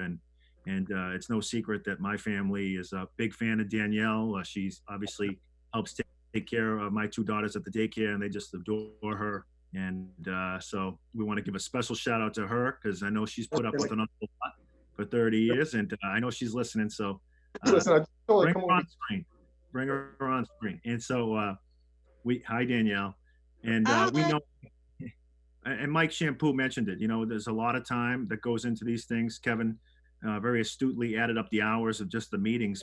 And in addition to that, the public events, you know, rallies, and countless hours of being up at night and thinking about ways you can help residents. And certainly that's take a long toll on a family and time away. So we really appreciate that. It is my honor here this evening to present you remotely with the ceremonial plaque. I don't know if you can see this on screen, but yep, thank you. I will be hand delivering this to your home tomorrow. What does it say? It says, if you'll bear with me, to Michael V. McCoy, in grateful recognition for your devoted service to the town of Wilmington as a member and past chairman of the Board of Selectmen from 1987 to present 2020. So with the gavel there and the town seal, just a small token from the board and from the town administration in gratefulness for all of your service to the town of Wilmington. And on behalf of all of our residents, we really want to thank you for your service, many years of service, Mike. I really appreciate that. Thanks. It means a lot to me. It really does. And it's been a great ride, and I know I have something prepared I'd like to state in a couple of minutes, but I got to say, Greg, I think you've done an outstanding job as chairman. You've been very fair with everybody, giving everybody an opportunity to speak, not only the members of the board, but the constituents and the general public as a whole. And you've done an outstanding job as chairman. I want to mention that to you right now. Thank you very much. I appreciate that. And I know when I first got elected in 1987, we had a town manager and his name was Buzz, and we had a movie star who was the president. It was Ronald Reagan. So it's almost like going back to the future. I just thought I'd mention those things. And in fact, Jeff knows Buzz, that was his boss many, many years ago. That's right. Yeah. I saw Buzz not too long ago. I'll share that with another time, but I just want to, I'll just say a couple of quick words. Please do. I appreciate it. I have to admit, last night I didn't sleep well because I was thinking about what I wanted to say. I wish I was sitting in room 9 at the town hall talking to everyone in person and live on WCTV. Zoom meetings are okay, but very impersonal. And while I'm grateful that they are an option, I hope they become a thing of the past. I sit here tonight at my last meeting with mixed emotions because it's been a great ride and it's been an interesting journey. I've always enjoyed helping people because I've always been in the people business as a selectman and owning a business, a very busy restaurant for a long time. During my 30 years and 2 months, and you notice I say 2 months, but that's a joke, as tenure as selectman, every single vote I made was made with intentions of doing what was best for our town and the residents who live here. At the end of each election, when I was running for office, when the votes were tallied and the winners were officially announced at the town hall, I thank the residents who voted for me and the residents who did not vote for me because I wanted to be their selectman too. As your selectman, I've served with 3 town managers, 4 different town councils, and to the best of my recollection, I've sat on the board with 24 different selectmen. I believe as selectmen, we should be in the people business, not to cater to a few elite in the community. Many of you who know me, I am 100% pro-resident and keeping our community a nice place to live. I believe we should keep Wilmington, Wilmington. Many people who live here moved away from the big city with the intentions of raising their families in a smaller town, and the long-term residents want the same. I assure you, I gave it my all to keep the small town feel. Throughout the years in dealing with various issues in town, I was blessed to have made a lot of friends. Along the way, I also made some enemies with those who did not agree with my vision. I'm actually very proud of those enemies because in the words of great Winston Churchill, you have enemies, good. That means you stood up for something sometime in your life. As a public figure, people don't realize that it's necessary to perform a balancing act between town businesses, your jobs, constituent needs, running a restaurant, running your own business, and family. I was a selectman before I got married and became a dad. Being involved in politics doesn't require the attention of just one person in the household. It involves everyone. From the bottom of my heart, I want to thank my family, and I especially want to thank my wife, Danielle, for her undying support and belief in me. My wife was my sounding board, my voice of reason, my campaign manager, my secretary, and so much more. At my departure tonight, I want residents to remember me as the selectman who listened, and more importantly, the selectman who cared about the town of Wilmington and the people who live here. So once again, from the bottom of my heart, I want to give my wife, come over here, I want to give you a big kiss in front of everybody, in front of the town. I love you. You've been such an awesome wife. You did good. All right, I appreciate that, and once again, you folks, it's a tough job. People don't realize that it takes more than just one in the household.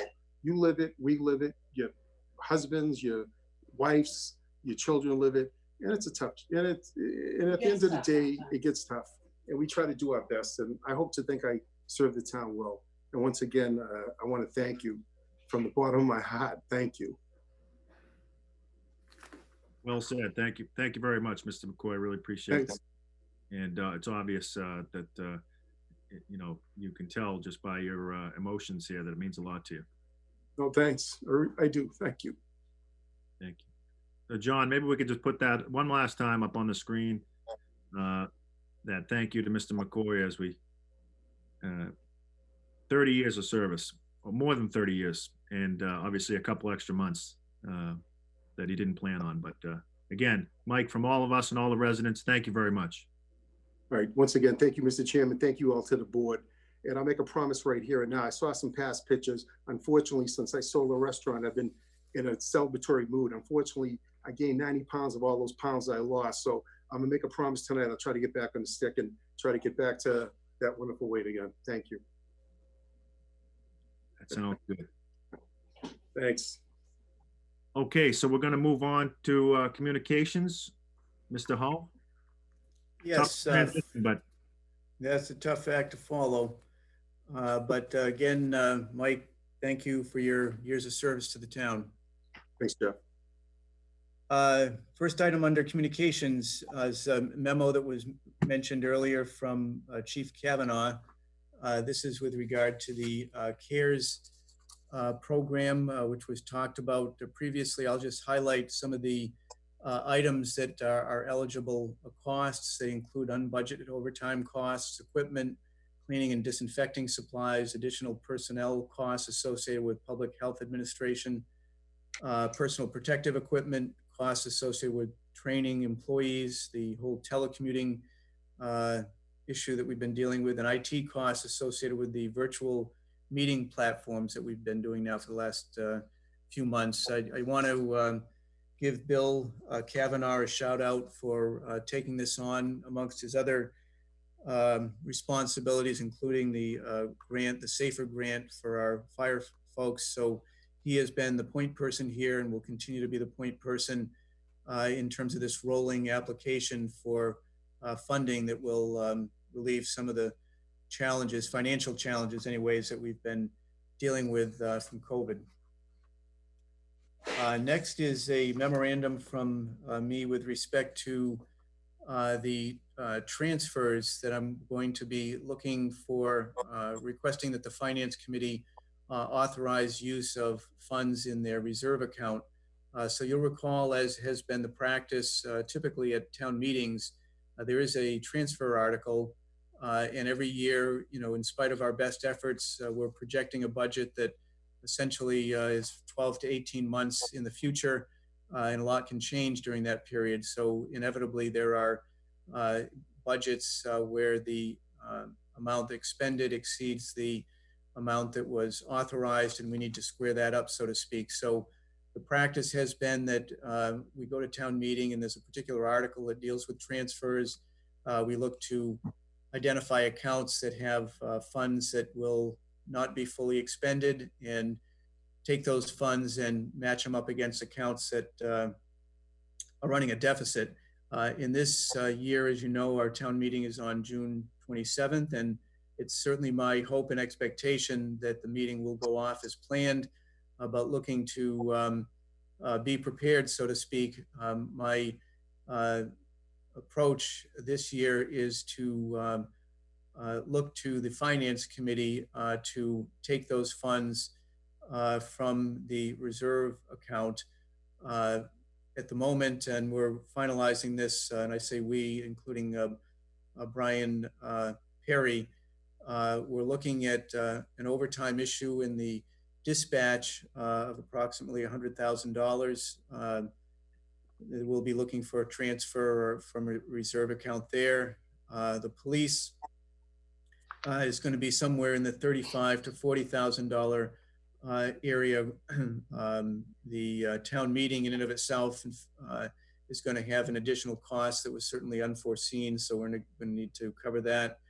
And then the costs associated with the town election, town meeting rather, which will be the rental of the tent and other ancillary costs, which we're estimating at this point to be about $25,000. So those, when we meet with the Finance Committee on the 11th, which is a few days from now, we will be looking to the Finance Committee to authorize use of their reserve account.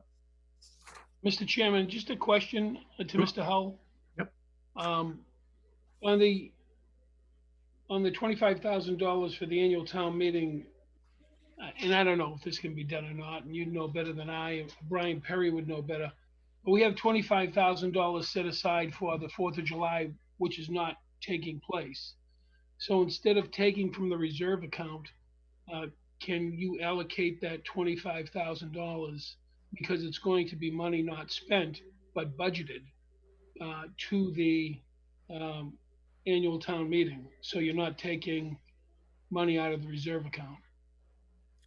So the funding for fiscal 20 that was associated with the July 4th event, and as a reminder, it was initially 25,000 the first couple of years. In the last few years, it's been 50,000, but that covered last year's event. So the amount that was slated for this coming fiscal year, July 1st through the 4th, would be for fiscal 21.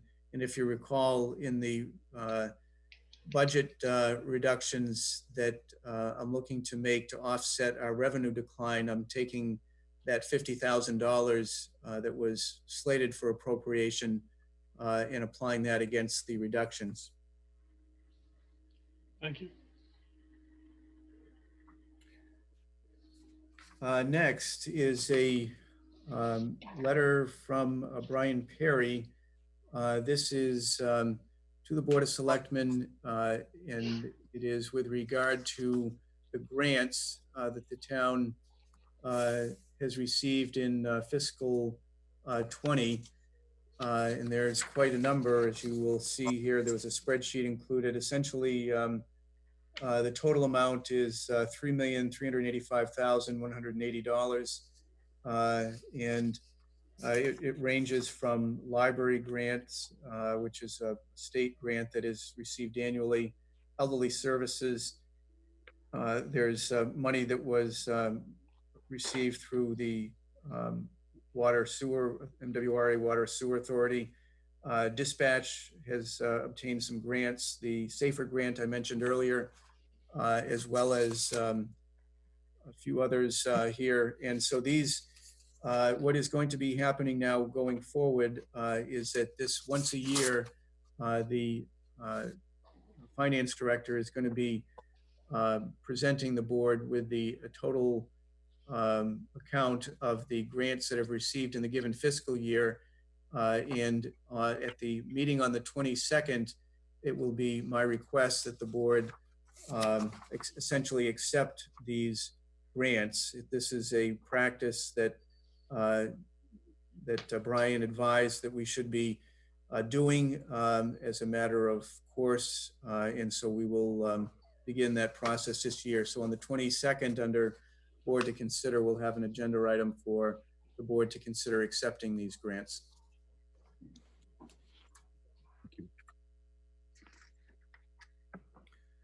Next is a memo. This comes from the Department of Revenue, Jeffrey Snyder, who's the commissioner, and Sean Cronin, who's the deputy commissioner of local services. This is with regard to equalized value. So every community across the Commonwealth, as part of the assessor's responsibility, as you know, she sets values on all commercial, industrial, and residential property, and that information gets reported to the DOR. This correspondence indicates there's an opportunity for individuals, first of all, staff who have any questions about the values to contact the DOR. And there's also an opportunity for this online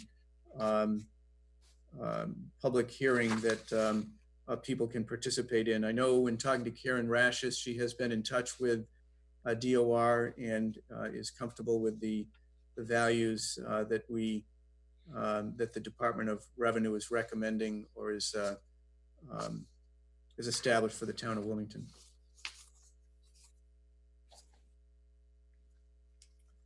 Next, under correspondence, is a notice regarding a public hearing from the Mass Department of Transportation. Paul Looney has provided a memo that outlines the particulars here. But essentially, there's a hearing scheduled for the 12th of June. And it is with regard to the project that we have slated for Main Street from Route 62 down to the Woburn line. As you know, this has been in the works for some period of time now.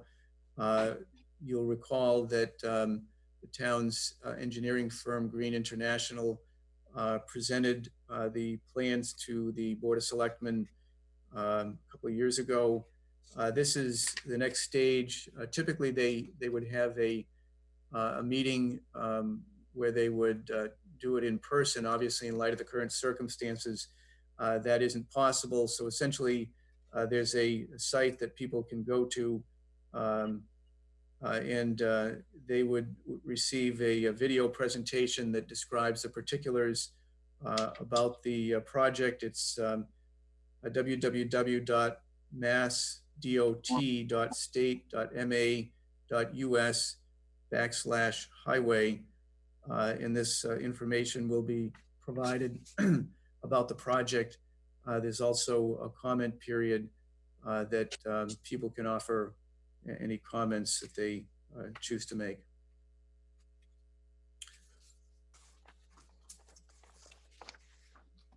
Next is correspondence from Xfinity.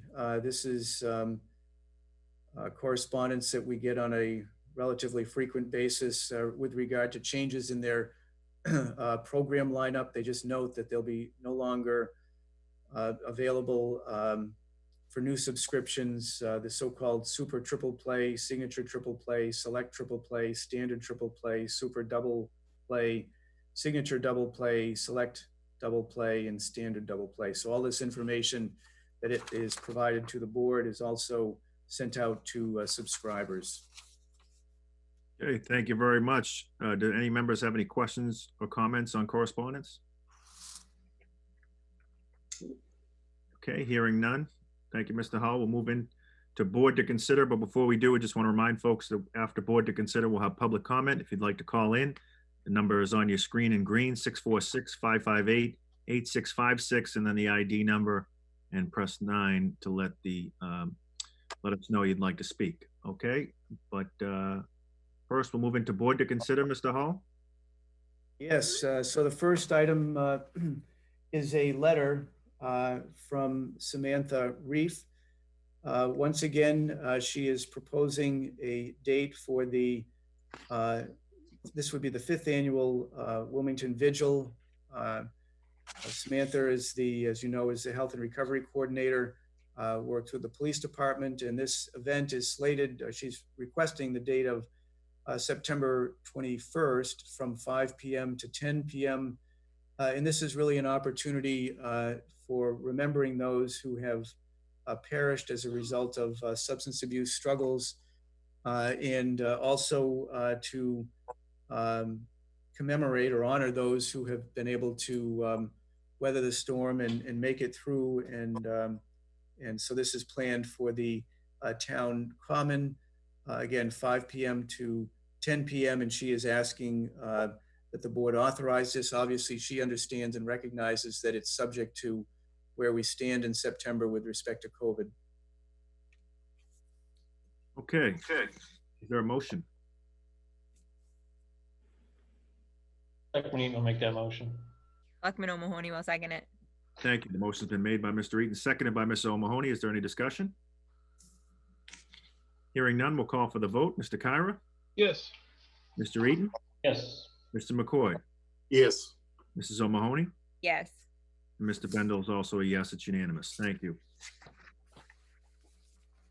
Next, under board to consider is authorizing the chair to sign a compliance certificate. So this is for property at 195 Salem Street, Unit 28, Whispering Pines. You'll recall that these are, or this one unit in particular is an affordable unit. And so one of the protocols that Department of Housing and Community Development, DHCD, they have a set of requirements that they establish prior to the conveyance of property.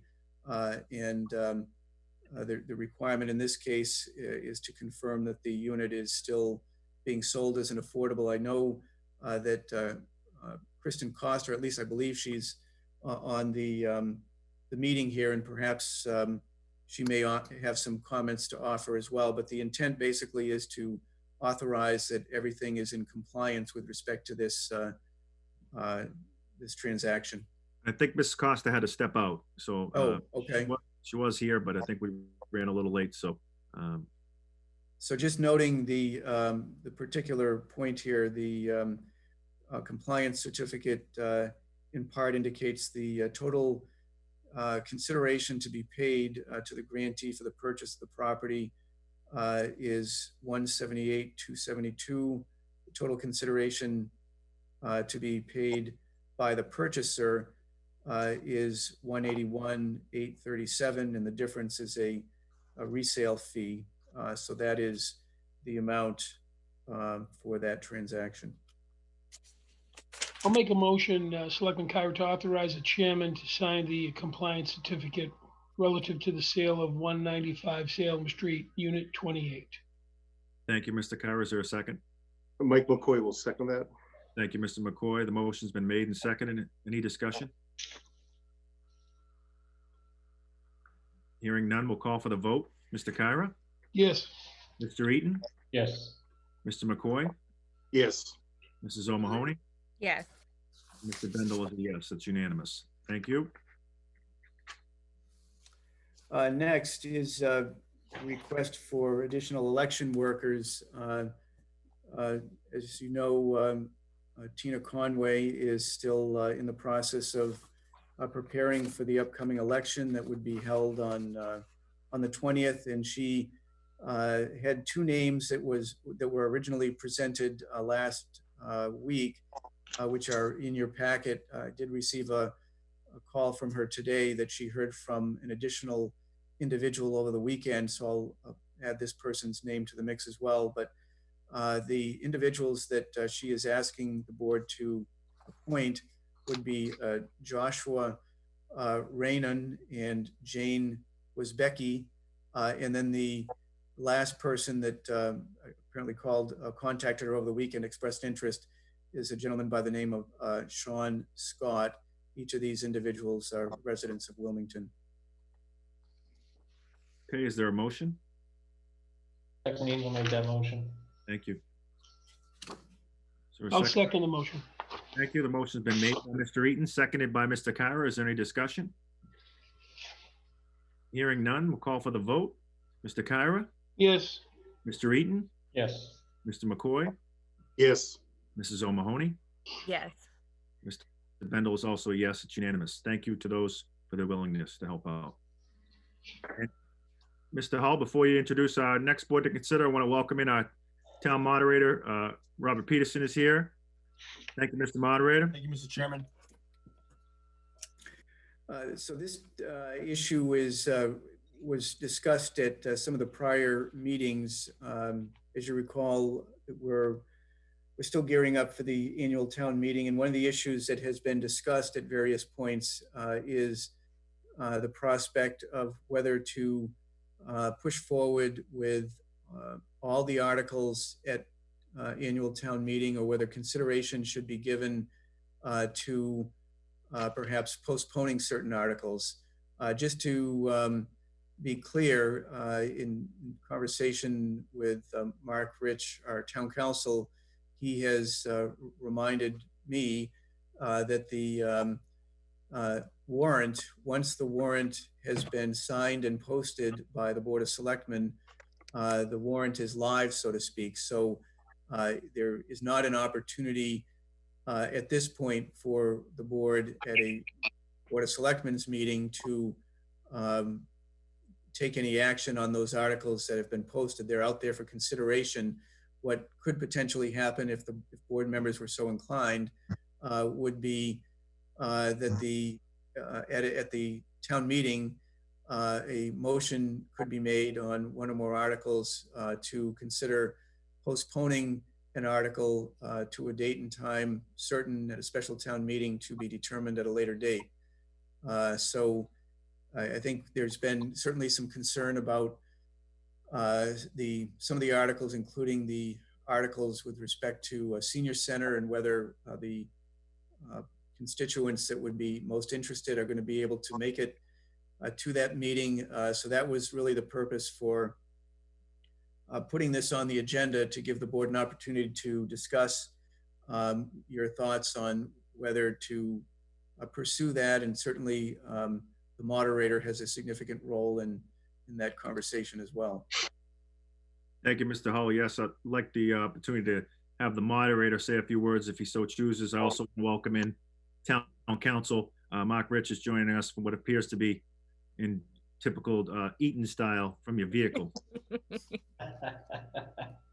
Thank you for being. Thanks a lot, Mr. Chairman. Just to go up what the town manager said. So in accordance with, again, what Jeff said, every article that has been placed on the warrant signed by the selectmen is, for lack of a better word, fair game at town meeting. And what I had posed in the past and what was on the agenda here this evening to see what articles the selectmen would like to act on at this coming annual town meeting on June 27th. And basically, through my discussions with the town manager and town council, both myself and town council were in agreement that if the selectmen were to pick and choose what they would like to move forward on the warrant, it would the only way to do so, or the only way to limit the warrant or the articles to be acted thereon, would be to offer a motion on the floor of town meeting for some sort of postponement. We could go into the specifics. We don't have to do that tonight, what that motion would look like. But again, everything on the article, everything on the warrant is going to be at the will of the meeting. So if the selectmen don't offer some sort of motion, it also should be noted that wouldn't prohibit any other member of the town or a voter from offering that same amendment on the floor of town meeting. So that is also, that's obviously a possibility. We have had some discussion. We had it on last selectmen's meeting I was on, and then there was some discussion between yourself, Mr. Chairman, we're party to that meeting as well, relative to what some other towns are doing for their warrant and in similar circumstances with us. And there was some towns that say they're going to delay some of their warrant articles.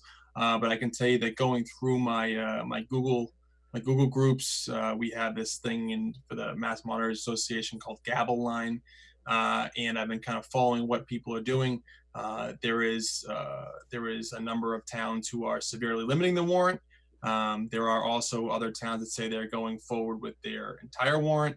And again, when the meeting's gavelled in, it's kind of known to be the moderator's meeting, but one of the tenors of town meeting time, which is like the Bible for town moderators, is the selectmen is at the purview of the Board of Selectmen. So I only brought up that point to see if you folks had any feelings relative to the same.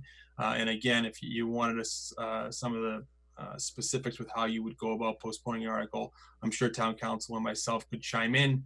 But again, that's pretty much all I have to say relative to what's on the warrant as is. Thank you, Mr. Moderator. And I'm sure there is probably some discussion under this. Does anybody want to offer a motion so we can discuss? I'd like to make a motion that we discuss the topic at hand. If that's what you're asking for. I wanted to make some commentary relative to this if I could. Sure. I'm just trying to take it through procedurally here. We do have a board to consider item. So before we can get into discussion, I just want to make sure we have a motion. I'd like to make a motion to discuss the agenda item before us. Selectman will second that. Okay, motion and a second. Mr. Kyra, for the vote, for discussion. Yeah. Mr. Eaton? Yes. Mr. McCoy? Yes. Mrs. O'Mahony? Yes. And myself is also a yes. Mr. McCoy, I think you wanted to chime in first. If I could, thank you, Mr. Chairman. You know, some towns are doing only necessary articles to get through the town meeting and calling for special town meetings in the future. There are so many uncertainties with the upcoming town meeting of June 27, 2020. Has anyone been to a wedding in the middle of a summer in a tent? I know I have been, and it's been a horrible experience. You know, there was one, it seems like if it's humid outside, you're basically in a area where there would be like a hot box, and it's just unbearable. And if the wind is to pick up or the rain is to pick up, well, we can't predict what the future is going to be, and I get that. But I think that's something we really need to consider. And it was a horrible time. I mean, the wedding that I went to, it wasn't at the normal 5 hours. It was down to about 2.5, 3. It was just a horrible time. And I just bring that forward. It was the people and seniors that I've talked to are not coming to the town meeting. Not everybody, but a good majority of them aren't, because they don't want to come in to attend. Today, people are more talking about the pandemic and all the protests and the rioting. Any talk about the articles for a senior center back in December through January and February is gone now. If we truly care about the seniors, we should, as a board, once the summer is over, have a special town meeting, not only for that article, those articles, and any other article that the Board of Selectmen deem fit. However, maybe some, if not all, those petition articles. Once again, town meeting is our purest form of democracy, and the will of the people should be heard. I believe let people debate the warrant articles at a special, and we should take care of as much on the budget process as we can on June 27th, 2020. Mr. Chairman, after we have a little debate, I would love an opportunity at least to make a motion. I appreciate that. Thank you. Thank you. Is there any other discussion on this item? Mr. Eaton? Yeah, so I have a question for either Mr. Peterson or Mr. Rich. So I presume that the process would be the same for a selectman petitioned article as a resident petitioned article too, because I can imagine some circumstances where some residents might have petitioned an article to be on the warrant, and they may not presently or by the time June 27th comes around be comfortable attending. So I want to just kind of flush out, if we can, if their options are either to communicate to the town that they will be withdrawing the article, or if they have the ability to postpone the particular article to a special town meeting at a date and time to be determined later, or if there was another option that those particular individuals might have. Mark, I'll jump in and you can tell me, you can clarify if I misspeak here, but Selectman Eaton, you are 100% correct. It is going to, the options for the town are the same as the option for any petition article. That it can move forward, and anything on the warrant has to move forward to town meeting to be acted thereon. So any petitioner or it is a common practice in the town of Wilmington, or our accepted practice is that we acknowledge the petitioner on the floor of town meeting and give them the floor, for lack of a better word, to make that main motion.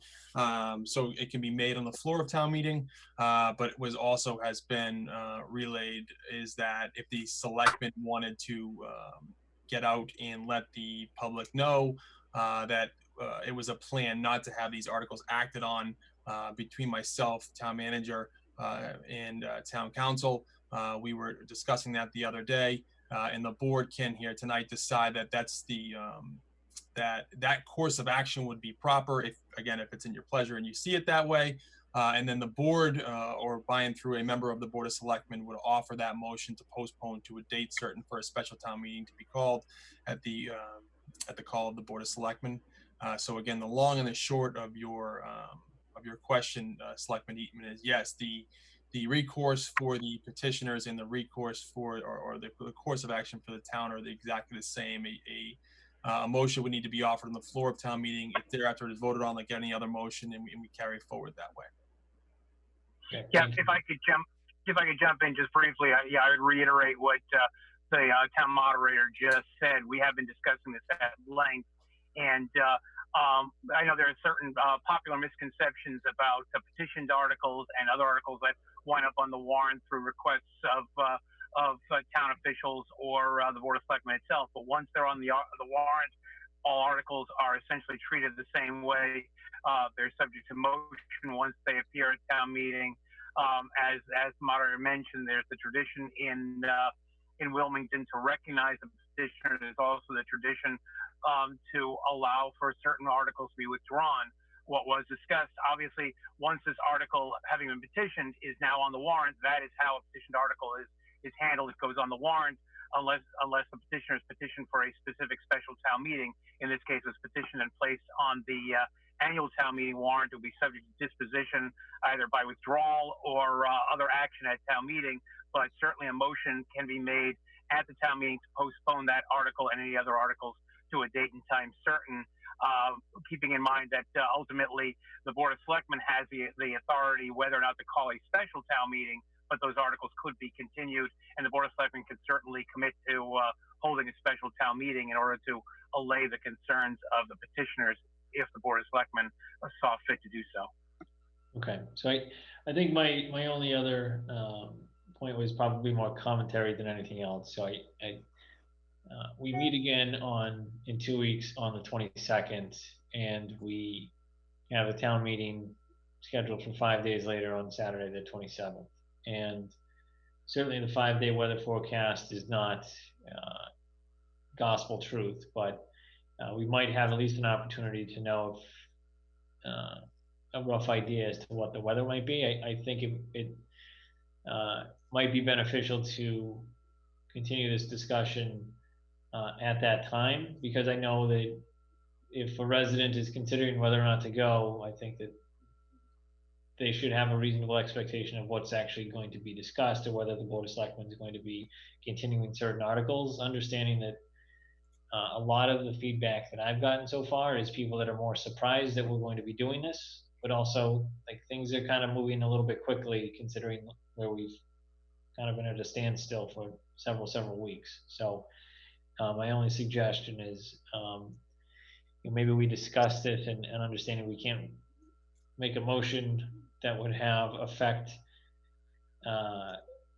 for the articles that are discussed at town meeting during a selectman meeting. We would have to then go through the mechanisms of that during the town meeting, but perhaps give folks a bit more of an expectation as the date draws near of what articles the Board of Selectmen are considering to put off, if any. Thank you, Mr. Eaton. And if I could just chime in one more thing. I know I had a conversation with the moderator earlier today, and Mr. Moderator, if you don't mind, we were talking about that specific issue about the concern about the potential heat. You might have a solution to that. Yeah, thank you, Mr. Chairman. So I had called the chair earlier to discuss. I was going back and forth on this issue, and obviously heat. I was looked at the last year. Actually, it was 88 degrees on June 27th with the high, and then the customary or the typical high is 80 with the low being 64. Looking at the weather, it is, and I brought this up again with Town Council. I do have the authority under 10A to change the meeting time, which I will be doing. I'm probably going to have this meeting called at 9:00 a.m. instead of 10:30, so we can get some of that hotter weather out of the way. Hopefully, we can start the meeting earlier. It's a little cooler in the morning, and then that'll ease at least some of the concerns. And again, I've heard from many people, it's not going to be. Can't read this enough. It's not going to be your typical town meeting. We've taken every precaution we can. An outdoor meeting is by far a much safer solution, given all the facts and evidence we have. So we will be moving forward with that being the case. But I just want to let the board know that while it hasn't been officially announced, it is the plan to probably, or I would say more likely than not, move that meeting to 9:00 a.m. On the 27th. Thank you. Any other discussion? Yeah, Mr. Chair. I'm sorry. Go ahead. No, you go ahead.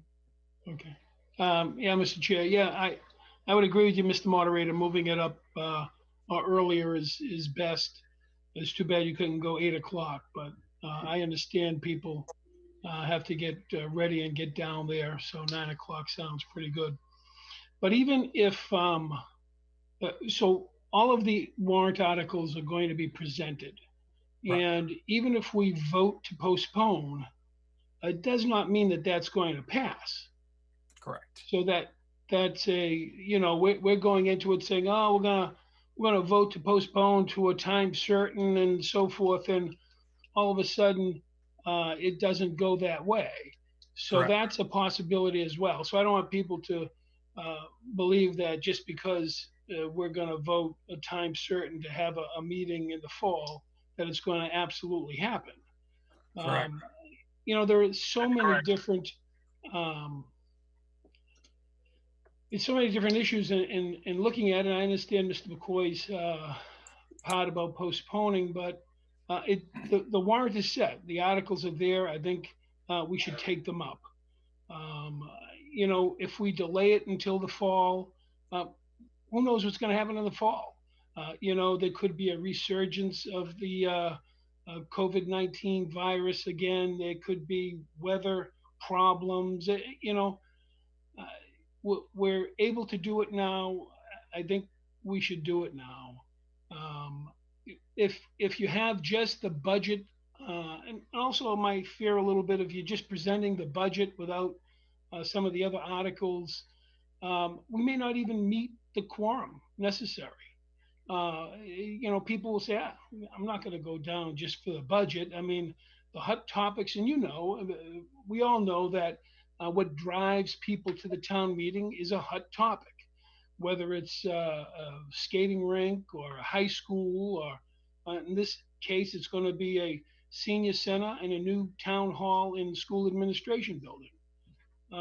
So it's tough decisions, but the warrant is set and the articles are out there. I think we should move forward and take them, and hopefully we'll have people come down and we'll have the quorum. There'll be good discussion and we'll take a vote on behalf of the town.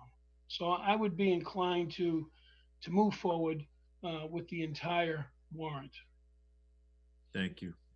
Mrs. O'Mahony?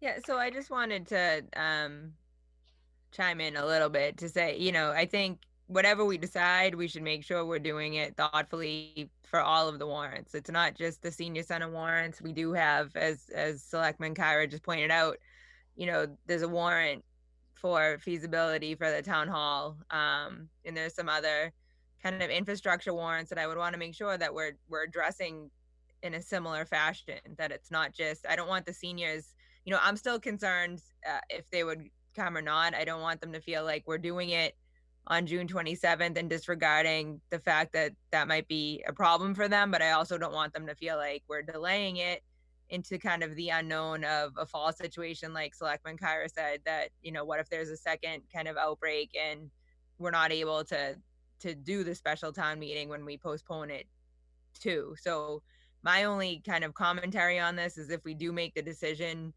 to postpone any kind of structural warrants, for lack of a better word, like the senior center, I would want to make sure we're including all of the buildings and not just the senior center warrant articles, because I would want to make sure if we're making the seniors wait 2 months or however long it would be to have that meeting, I would want to make sure we're doing the same across the board for any buildings that we're contemplating feasibility studies or kind of assessments of at a town meeting situation. So you know, I would like to hear, I know they haven't met, the Elder Services Commission hasn't met, but, you know, I think ultimately at the end of the day, I would want their input as to, you know, if they want us to go forward on June 27th, or if there's not, they know that they're not going to have the people there, so that we can make a more informed decision. Because I think it's basically a no-win situation in this case. If we all agree we're going to postpone those articles, we're basically postponing them into indefinite, you know, holding pattern. If we try to do it on June 27th and the people who want to be there aren't there because of safety concerns, I don't want that to reflect that somehow we didn't care. So I think we need to hear from, I don't know if, you know, Terry's comfortable maybe coming to the June 20th or whatever 22nd meeting.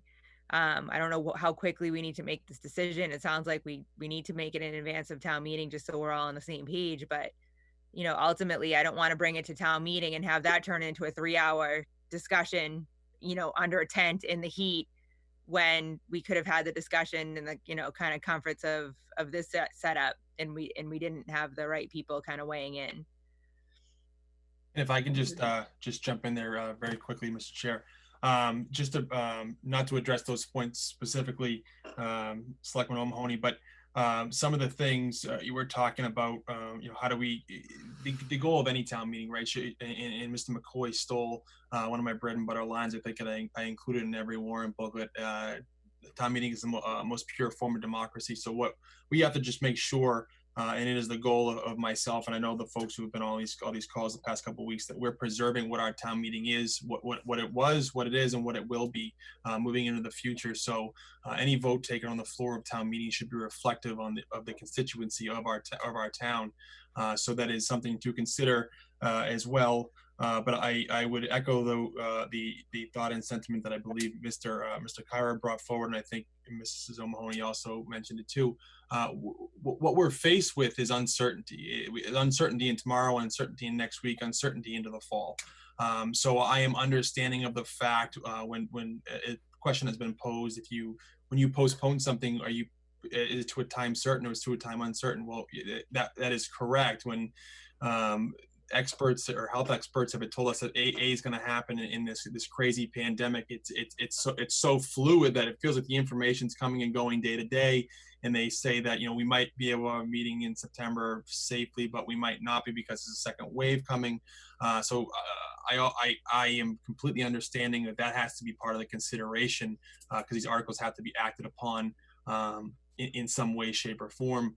I would just, another concern or an issue that I would have that I quite frankly don't have an answer to is if someone says, well, if you're going to postpone it, what to what time or what date certain, and how do you know? And are we is this acting as an indefinite postponement because you're citing reasons of COVID-19, but that we don't know if that's going to be gone or even that the risk going to be drastically reduced into the fall.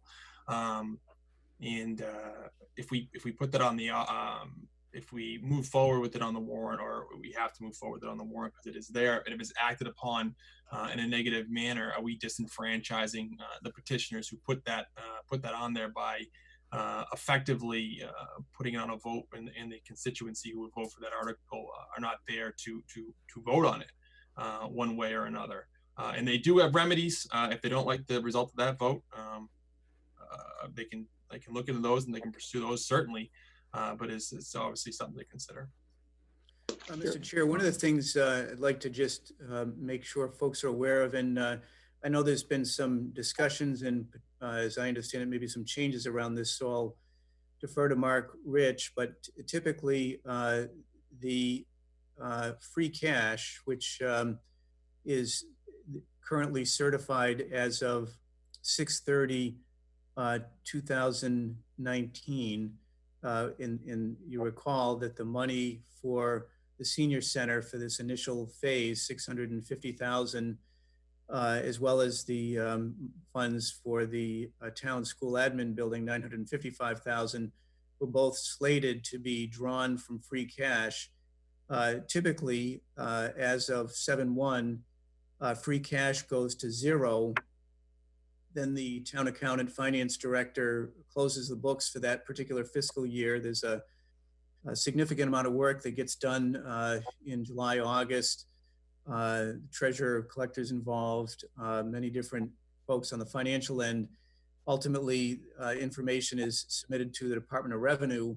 And then typically, based upon history here in Wilmington, our free cash number is not reestablished until November, thereabouts, end of October, beginning of November. You'll recall in prior instances when we've had town meetings, we've had to schedule them in those instances where we're looking to use free cash. We've had to schedule those town meetings in one case in December, but certainly later in the year so that we would have access to free cash. Now, I know there's been some discussion because of our current circumstances about the ability to perhaps maintain that free cash beyond 7/1. And I guess I would ask Mark if that is the case here. Thank you, Jeff. Yes, as I'm sure all of you are aware, there are a number of orders and special acts that have been passed of late to address the circumstances to allow. It's the first year where annual town meeting can be held after the end of the fiscal year, and one of the provisions that was included and is being worked out through the Department of Revenue is the ability to utilize the free cash that, as the town manager indicated, was certified back in 2019 for use in fiscal year 2020 will now continue to be available for the following fiscal year, notwithstanding the failure to conduct business as of June 30th. So that free cash would remain available during the pendency of the COVID-19 pandemic emergency under the state of emergency declared by the governor.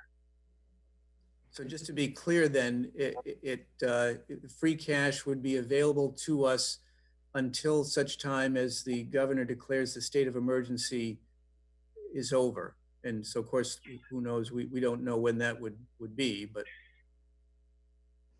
that's yeah, I mean, obviously, yeah, there is a timeline, but it is a broader timeline than had been previously. There are a number of emergency expenditure measures that have been allowed that are allowing for a use of other sources of funds. The legislation has allowed for deficit spending, which is generally not permitted under Massachusetts municipal finance laws, but for this year, there will be the ability to expend in excess of appropriation and to look to other sources of funds that might be available. And again, the free cash would be carried over and would be an available source of funds. Mr. Chairman, if I could just make a quick comment. I would still like to make a motion when the time comes, but I'd like to ask the manager a couple of questions. But just to make a quick comment, if I could, I mean, as we see what's happening in the world, things are changing every single day. The governor may say tomorrow, 2 days from now, that we may not be able to have a town meeting. Might have to do with what the manager mentioned about a meeting ago about a 12th of the budget. You know, and Selectman O'Mahony mentioned something about the fact that, and maybe I misunderstood something. Jeff, do you have, I thought the feasibility study for the town hall was going to be put on. That's still a go? Well, so this is a point, if you'll recall, when it became apparent that our revenue was going to be short roughly $1,545,000 less than was projected. One of the things that we needed to do was to look at ways to compensate for that. So what we did, we are proposing to reduce some expenditures. You'll recall we're looking to defer on a couple of police cruisers to the tune of $100,000. The July 4th event, because it's not happening, that's $50,000 there. There's some other smaller amounts, but the intent was to still pursue some of the capital items and take them from free cash as opposed to the tax levy, which is where I was originally seeking to take the money from.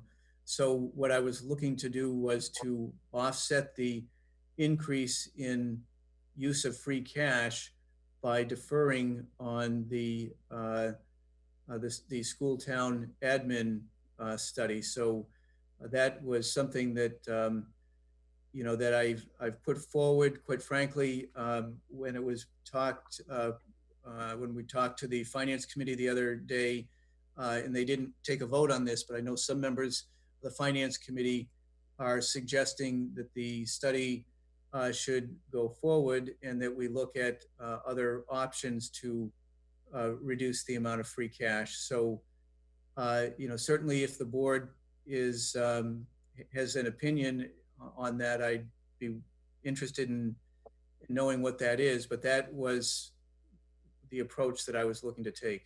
All right, so it's still a go for the $955,000 for the feasibility study for the town hall / school admin. So that's still a go.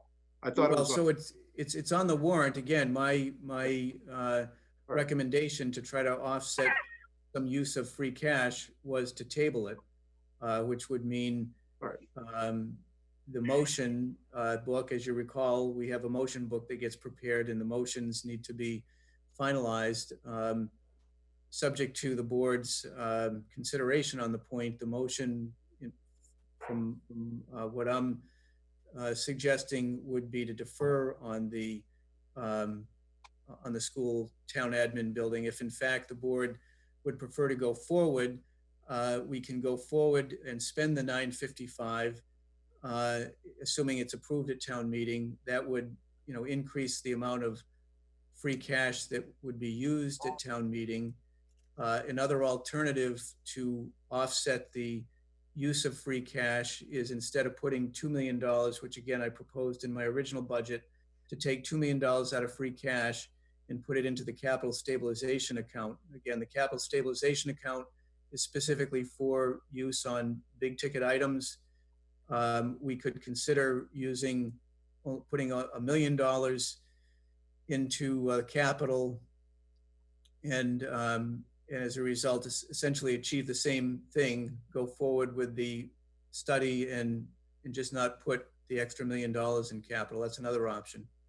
I know it was mentioned maybe to ask Terry Marciello from Mrs. O'Mahony or the Elders Commission on their position. Correct me if I'm wrong, and I didn't say anything at the last meeting. Didn't the Elders Commission take a vote to support the Board of Selectmen's feasibility study? I thought that vote was taken to support the. No, I through the chair, my question was, has anyone reached out to the Elder Commission Services Commission or Terry Marciello to see what they thought about attending the June 27th town meeting? It wasn't about the underlying warrant articles. It was about, what do they feel we should be doing? Should we try to do it on June 27th in the outdoors under a tent with possible heat issues and mobility issues? Or should we be trying to schedule a special town meeting in a few months? But the question to the town manager, Jeff, did the Elders Commission take a vote to support the Board of Selectmen's warrant article for the feasibility study of $655,000? I thought they took a vote and supported that. I don't recall offhand. I would want to go back and have the conversation with Terry, check the minutes. I don't recall. Yeah. To the point about whether seniors are supportive of going forward, I did have a brief conversation with Terry, and I think this had come up before, and I don't believe she was comfortable, trying to categorize the opinion of, a diverse population there. I think she may have had conversations with a few individuals, but I don't think she was comfortable with, making a categorical statement that seniors are either in favor of going forward on the 27th or opposed to going forward on the 27th with regard to the senior center. So I think that's, it's hard to necessarily categorize how that group of people, like any other group of people, are necessarily going to, some I suspect may be in favor of pursuing it on the 27th, perhaps on the premise that let's do it now and get it done and get the commitment made. Others will legitimately and honestly be just concerned about turning up because of not only the weather, but their own health concerns, the COVID situation, as well as just being out on a hot day. Okay. Mr. Eaton, did you have your hand up, Mr. Eaton? I did, yeah. So to Mr. McCoy's question about the Elderly Services Commission, I can't recall specifically if they took a vote. I do remember watching their meeting that happened after we had discussed putting feasibility study on the warrant for this year's town meeting, and my recollection was that they seemed to be supportive of it, but I can't recall if they took a specific vote. I did speak to Ms. Marciello after our last meeting, and then again this morning, because after our last meeting, I wanted to see if she could try and get a sense for what folks, the population that she is serving, were thinking about a town meeting. Understanding that the five of us had to make a decision with no options that any of us were particularly in love with, because it's not in an air-conditioned auditorium 5 weeks ago. But I did, when I spoke to her this morning, to kind of echo Mr. Hollow's comments, a lot of the feedback that she's gotten are difficult to condense. Most of it is uncertainty as to whether or not it's going to happen at this point, because again, you wake up on Monday and the governor's moved us into phase 2, and who knows what the end of this week is going to look like.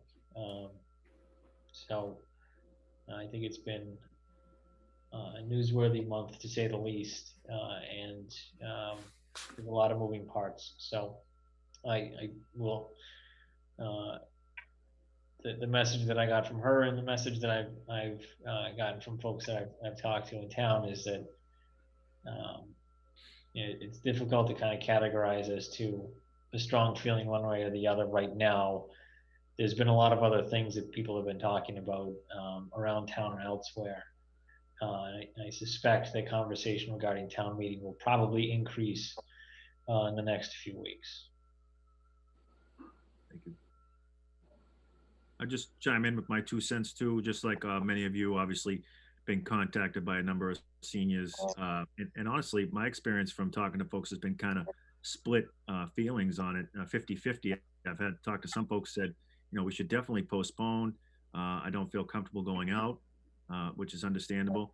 The other folks that I talked to, and in fact heard from one today, was that they want to blaze forward with the senior center ideas because they don't want to be put off to the fall. They don't know what's going to happen in the fall. And to be totally honest, I hadn't even thought about this, but when the person brought it up, you know, who knows what the fall looks like? We all agree on that. And then they also brought up the idea of the experts are saying perhaps Triple E could be back in the fall, and they wouldn't want to go out because of that.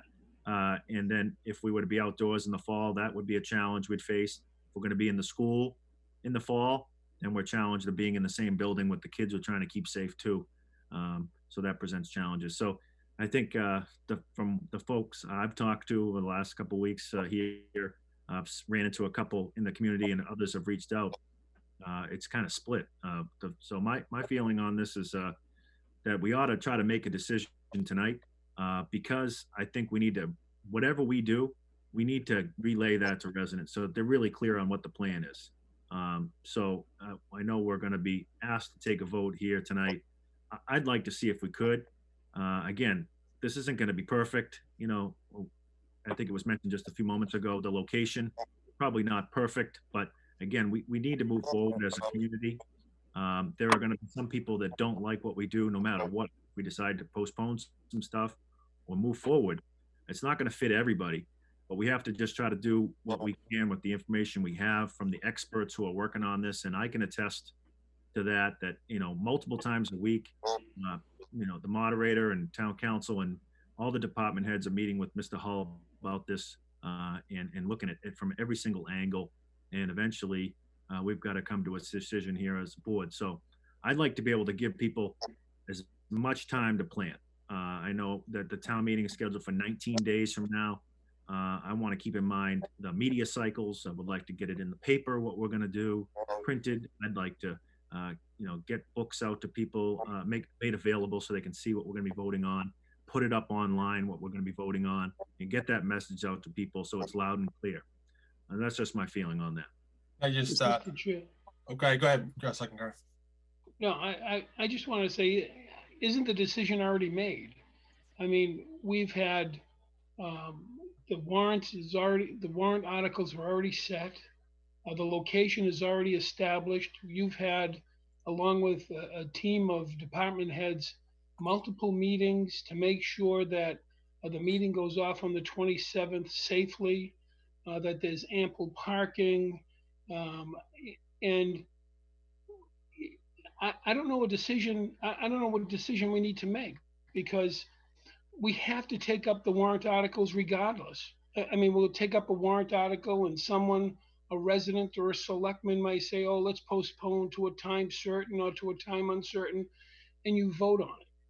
And it could pass and it could fail. Right. But you have to take up each article regardless. So you have, for example, you have 3 articles for the senior center. Well, what if the one for the town fails and doesn't pass, and one of Mr. McCoy's article does pass? How can you take that chance, so to speak? I mean, you need to take them all up. Yeah. I don't know what motion you're looking to make, because town meetings is established, the articles are established, so we move forward with the town meeting. Thank you for bringing that up. Mr. Moderator, I don't know. That's a good point, Mr. Carr. I think the intention of this board to consider item was to be that if we were, as a group, collectively going to decide to put, event at the correct time, put things off to the fall, that we try to let people know that in advance. Okay, folks, when we get to town meeting, I know we're gonna take up X, Y, Z articles, but our intention is to vote to put them off, a motion to put them off. And so we're just trying to put the advance. Now, that may not be the decision tonight. To your point, we have to take it up no matter what, in some form or another. But Yeah. again, trying to just give people that advance notice, 19 days to go, not a lot of time, trying to get that message out so folks are very clear about what's going on. But you're exactly right. We take them up. Mr. Chairman. And I just want to add one more thing, Mike, and good point, Mr. Bendel, in the sense where we could meet tonight and we could all say, okay, we agree to take out the proposed article for the senior center, the 655,000, and the proposed article for the school and administration for 900,000. And so we say okay to that. And then Mr. McCoy says tonight, okay, I'm going to pull the two articles and make to postpone them. Well, nothing to say that's going to fail. I mean, that could pass. So you could have the selectmen committing to postpone it, and then all of a sudden, the articles that Mr. McCoy proposed with using enormous free cash funds that would deplete the free cash, it may pass. So I just don't know how you can do that. You just got to take each article up and vote them. If I could just quick comment. Thank you, Mr. Chairman. I mean, everyone's talking about, there could be a second wave, things could be horrible. Things could be great. We might be in a position in the fall where things make a dramatic turnaround that we could have a special town meeting in the Joanne Benton Auditorium. Wouldn't that be ideal? And I maybe under public comments, I should make the comment, but I get that. I mean, I'm looking at everything and, I'm not trying to be any Grim Reaper here. I would definitely withdraw some articles if it was necessary. And that might very well be the case. I'm just putting that forward. And if I would like to make a motion, I think eventually the board is going to have to make a decision. We don't know what tomorrow is going to bring. The governor could say something tomorrow completely different than what we want to do. And I'd like to at least put a motion out there to at least, to have something out there. And if I could, if it passes, it passes. It don't, it don't. And you may be at the next selectmen's meeting with the new selectmen. You might be looking at a motion at that time as well. I'd like to at least put something out there, to make it consistent with everything right across the board, all warrant articles, not just pick that one, all the warrant articles. If you'd like to make a motion, Mr. McCoy, all right. I thank you, Mr. Chairman. I appreciate it.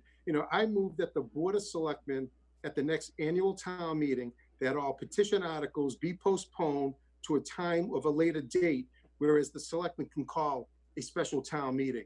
And I understand you could put it on the floor and it may fail. I get that. But that's the motion that I would like to put out there.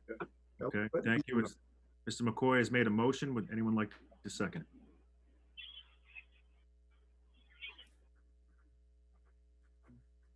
Hearing none. Motion fails. All right, thank you. I appreciate it. Mr. Moderator? I'll defer to town council first because he had a point and I don't want to reiterate anything he has to say twice.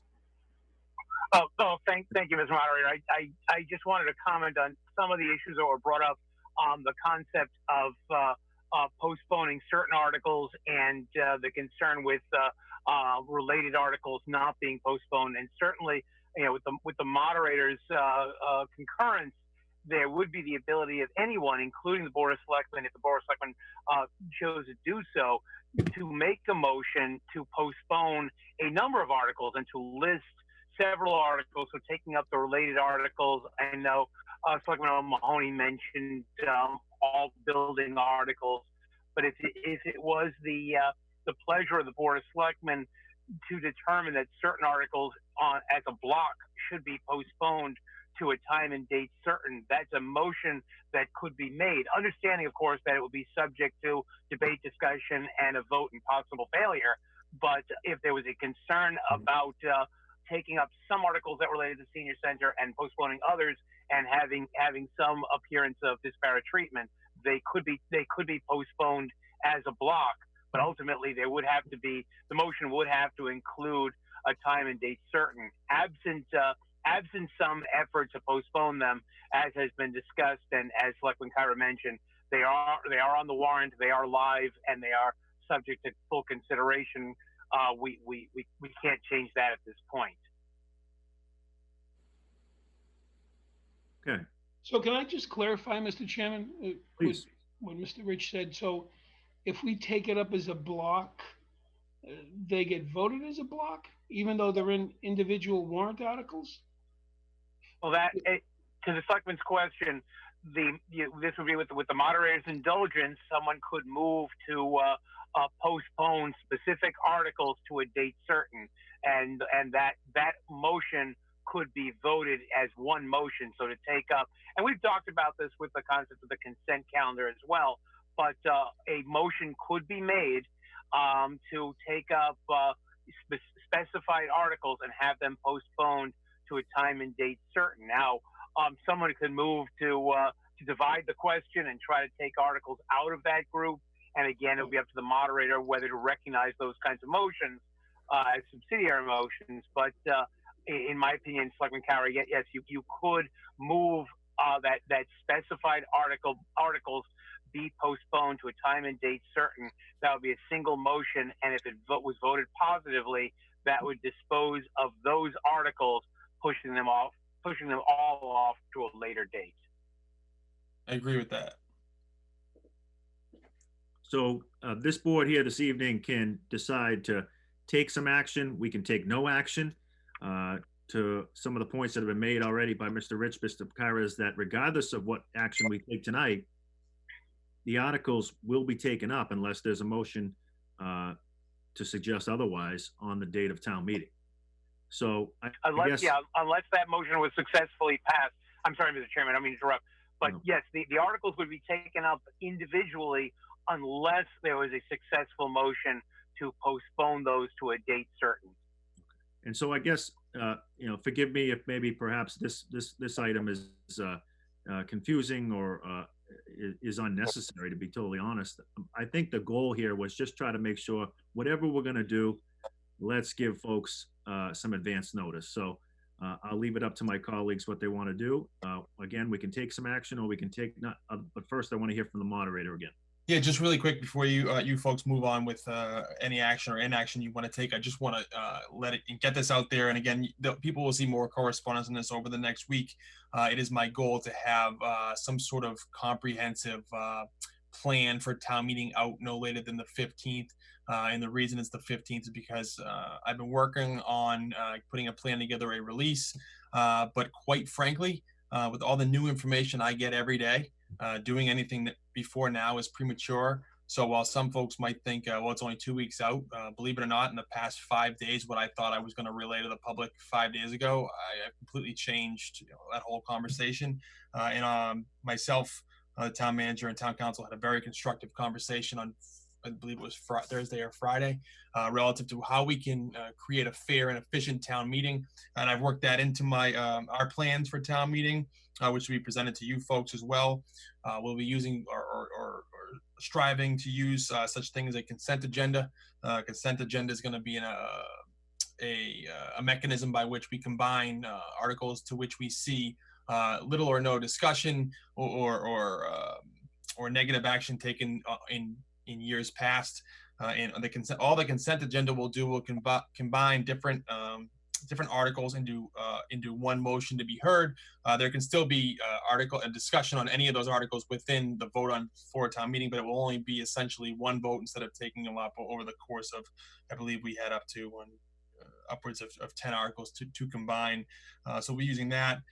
We talked about handling the budget as one vote, which a lot of towns are doing, which also coincidentally is funny because that's a procedural mechanism that we're actually after the bylaw subcommittee seeking to codify that in our town bylaws.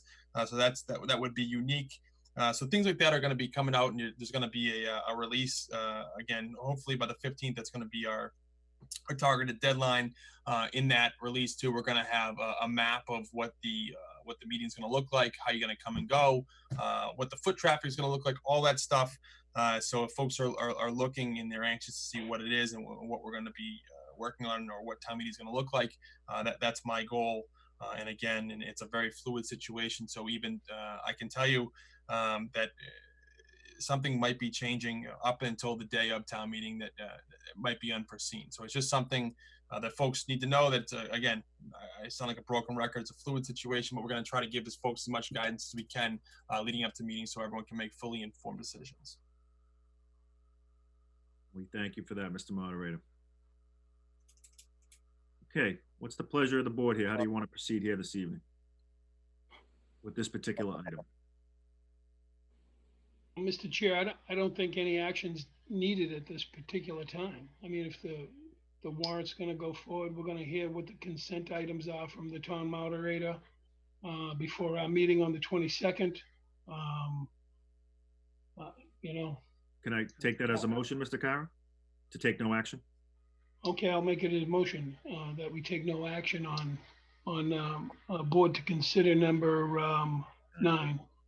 Okay, thank you. Is there a second? Second. Okay, the motion's been made and seconded. Is there any discussion? I think the more I'm kind of playing out Selectman McCoy's wedding analogy, the more I'm trying to bottom line it that at the end of the day, at least they're married. It might have been miserable. It might have been not fun for the guests, but the marriage is usually I'm not married anymore. so, well, that's another issue. But thankfully, for town meeting purposes, once a vote's in, usually it's in. So I think, I think maybe we make the best of a worse situation instead of kind of gambling on an unknown and see if we can get it all done. So I think that's where I'm at right now. If we don't have any strong, position one way or another from kind of the constituents who are vested in at least 3 of the articles, I think we try to go for it. Thank you. Is there any further discussion? Yeah, I would just add too that I thank you, Mr. Moderator, for thinking about moving the meeting up. I think 9 o'clock would be a great start. Try to beat the heat, and consent agenda could really help us move it along with some of the articles that are not very controversial. And who knows, we could be taking up some of the issues we want to in a relatively quick manner. So thank you for that. You're welcome. All right, with that, there's a motion to take no action in a second. We'll call for the vote. Mr. Kyra? Yes. Mr. Eaton? Yes. Mr. McCoy? No. Mrs. O'Mahony? Yes. And Mr. Bendel is a yes. The motion passes 4-1. We'll take no action on number 9. Mr. Hull, last board to consider item number 10. Yes, number 10, there's... Moderator. Thank you, everybody. Have a safe. Thank you, Rob. See you, Rob.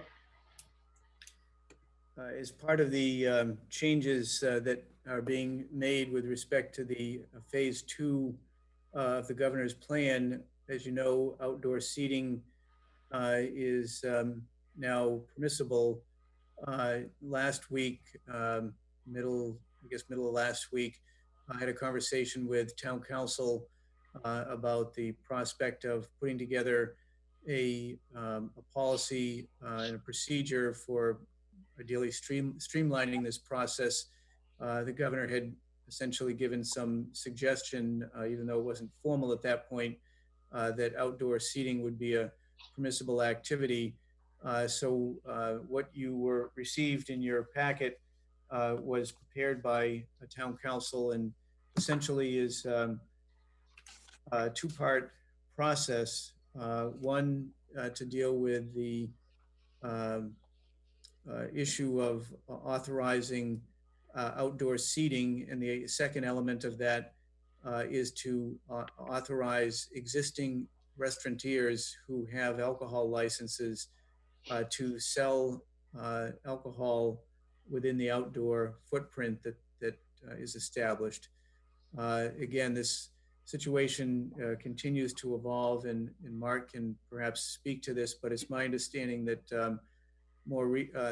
there were a couple of, or at least at the time, one issue that could be delegated, and that was the prospect of the administration and authorization of outdoor seating strictly, that could be delegated, but the issue of addressing a modification or a temporary modification to the alcohol license needed to be an issue that the Board of Selectmen decided upon. I've since learned from Mark, and it sounds like this has just happened very recently, that the ABCC is even willing to to allow that responsibility to be delegated. Is that accurate, Mark?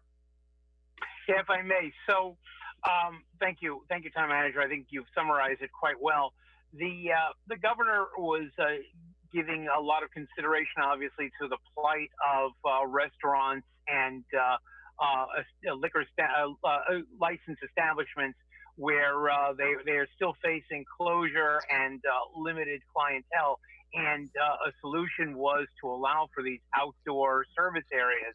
The concern, of course, was there are zoning considerations and there are licensing considerations. So the governor issued COVID-19 order number 35 that essentially allowed towns to determine a procedure to allow for outdoor dining, regardless of zoning, essentially waiving zoning requirements, and then allowing the local licensing authority, in this case in Wilmington would be the Board of Selectmen, to amend the licenses to allow that for the sale of alcoholic beverages within that outdoor premises.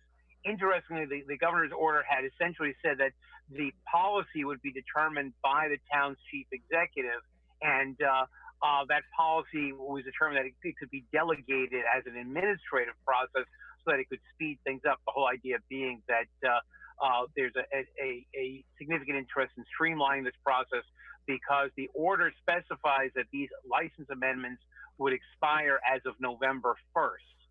So there has subsequently been legislation that has passed through the House and is likely to be passed through the Senate and ultimately signed by the governor, moving through fairly quickly, that mirrors the governor's order and eliminates. And one of our concerns was whether the governor had overstepped in waiving zoning and waiving licensing statutory issues, because there is ordinarily a hearing requirement if you're going to expand an alcoholic license holder's premises.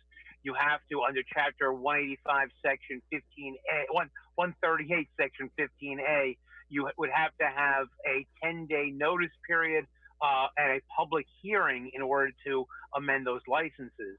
And the legislation that's pending also did away with that notice requirement, again, streamlining the process. The final piece was a concern raised by the Alcoholic Beverages Control Commission, the ABCC, that this not be solely handled as an administrative process, but that the local licensing authority remain involved in issuing amendments to the liquor licenses. That issue, even as I sent the policy to the town manager late on Friday, about a half hour after I sent that, we got word that the ABCC had essentially backed off, recognizing that under the legislation and under the governor's order, the ABCC does not review or approve these amendments, but instead these amendments are simply filed with the ABCC. The ABCC has indicated that they would acquiesce to all of this being handled through an administrative process, eliminating any need for a public meeting on the matter in order to further streamline the process, again, recognizing that these amendments to licenses would expire on November 1st, or, interestingly, under the legislation being proposed, November 30th. So 2 dates at play. But again, we're talking about a short-term amendment that would allow outdoor seating license holders to be able to allow for sales on premises that are properly approved. So they would have to meet ADA requirements. They would have to meet safety protocols. They would have to have 6-foot separation.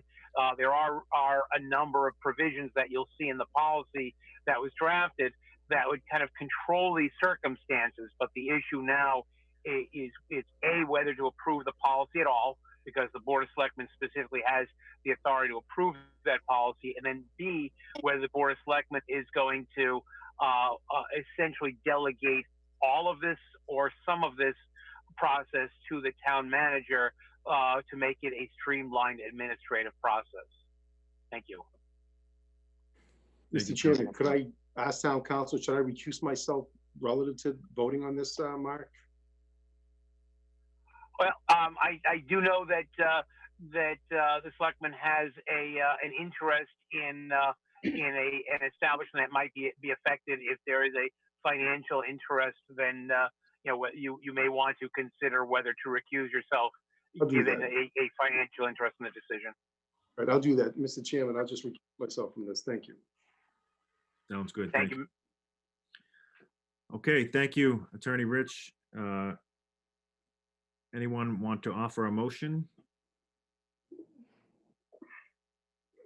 So just to be clear, again, the options, I guess, are either that the board can authorize, delegate the authority to establish, allow for the establishment of these outdoor seating arrangements to the town manager, or the board could elect to take that responsibility on. It would be subject to a meeting before the board. That would be one element. And the other element is whether or not the board wishes to delegate the authority to authorize sale of alcohol within their outdoor footprint, or whether the board wishes to take that up at a board meeting. Correct. Just to give further clarification, the policy itself must be approved by the Board of Selectmen. Within that policy, the way it is drafted right now, because that was before we got the word from the ABCC, it's drafted to allow the town manager to undertake the administrative process of reviewing applications, determining if those applications are satisfactory, determining that the location meets ADA requirements, health and safety requirements, and then that would be brought to the Board of Selectmen for the Board of Selectmen to approve an amendment to any liquor licenses. So that's the way it's drafted currently. The Board of Selectmen could, of course, as indicated, and I know I apologize for speaking so long on this issue, but the Board of Selectmen could choose to approve this policy with the revision that the approval of an amendment to a liquor license would also be subject to the town manager's review and approval and would not require a further meeting by the Board of Selectmen. Again, keeping in mind that it only applies to existing license holders. This is not granting of a new license. It is simply a temporary amendment to address outdoor seating so that existing establishments could address their limited ability to operate and to try to get back into operation. Mr. Chair, Mr. Chair, I would agree with the assessment of both Mark Rich and Town Manager Hull that our restaurant establishments are hurting. I know that they're doing the best they can, with offering carry and go and take out, but they need to open up. They need to have the outdoor seating, and they need to have the alcohol and beverage license as well. And for us to delay it, it's just not fair. And I think we should allow Mr. Hull to that authority to sign those licenses permitting the alcohol beverage to take place outdoors rather than waiting for another selectmen's meeting. So now we're waiting another 2 weeks and they're having to delay more and more and more. So I would put forward a motion to approve the guidelines and to permit the town manager as to oversee those guidelines. I see in number 3, in consultation with the health department, the fire department, building and police department. So even though he's going to make those decisions, he has a lot of department heads that he's going to be looking at to make the correct decision as well. So as Mr. Rich so eloquently put, I would go with that second option and allow Town Manager Hull to make those decisions. Thank you, Mr. Carroll. Take that as your motion. Is there a second? Selectman Eno, second. Thank you. We have a motion and a second. Discussion? If Mr. Chair, if I could just to clarify, so this motion would include both the authorization to grant the outdoor seating as well as the authorization to grant the alcohol sales in the outdoor space. Is that correct? Correct. Okay. And we would revise the policy accordingly so that Mr. Hull would be responsible for taking on the administrative process and for authorizing the amendment to alcohol licenses, with those amendments to expire on November 1st or later if allowed by the legislation, which would push it out to November 30th. And this is just for those establishments that already have a liquor license Yes, in place. There's no new liquor license being given out, or no, any new liquor license would have to come before the Board of Selectmen as a licensing board for a full license. These are amendments only to existing licenses. Yeah. Okay. Great. Any further discussion? Seeing none, we'll call for the vote. Mr. Kyra, Yes. Mr. Eaton, Yes. Mr. McCoy abstains, Mrs. O'Mahony, Yes. and Mr. Bendel is a yes also. So the vote passes 4-0 with one abstention. Thank you very much. Thank you, Mr. Rich. Thank you very much. And And good night. I think you're done with me. I hope so. Have a great night. Good night, all. Thank you very much. Thank you very much. Welcome back in, Mr. McCoy. Thank you, sir. And that concludes our board to consider items. Thank you. We will move into public comment. And John, do we have anybody waiting to call in? We currently do not, Mr. Chair. Okay, if there's no objection, I'll just give it a moment. If anybody wishes to call in and make a public comment.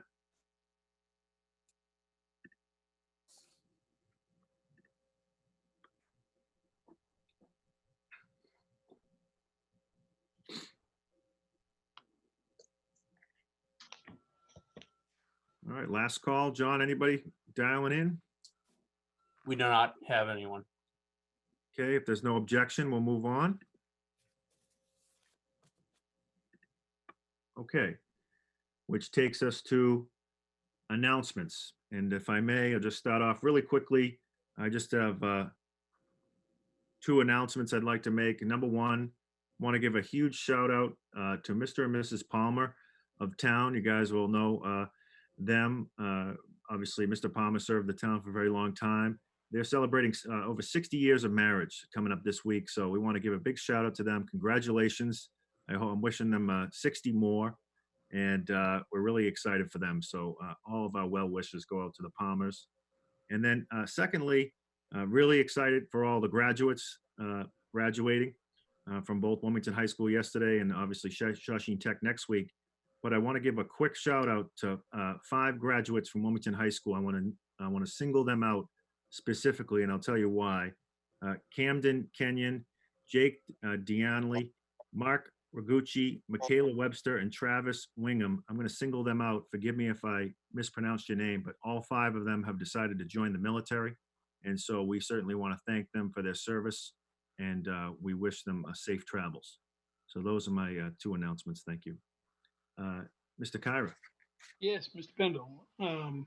Happy anniversary to the Palmers, 60 years. Jeez, I'm at 30, so I got another 30 to go, catch up. But I want to give a shout out to a well-known icon of the school system. Had a celebrating her birthday today, and there was a big drive by her house, and that's Sally Cosman. So I want to say happy birthday to Sally, and hope she had a great day today. I also want to congratulate the class of 2020 and wish them well in their endeavors.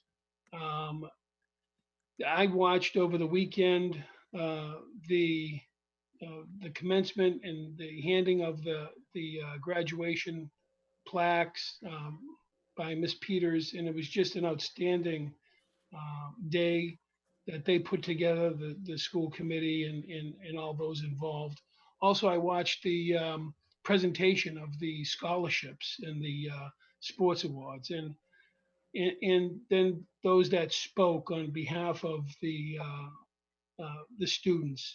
But I got to tell you, the kids that spoke were outstanding, and they were just so impressive. This country's in good shape with kids graduating from 2020. So just want to wish them all the best as they move forward in life, and And I know that they'll do well, whatever they choose to do. So good luck and congratulations to the class of 2020. Thank you, Thank Mr. you. Kara. Thank you, Mr. Kara. Mr. Eaton?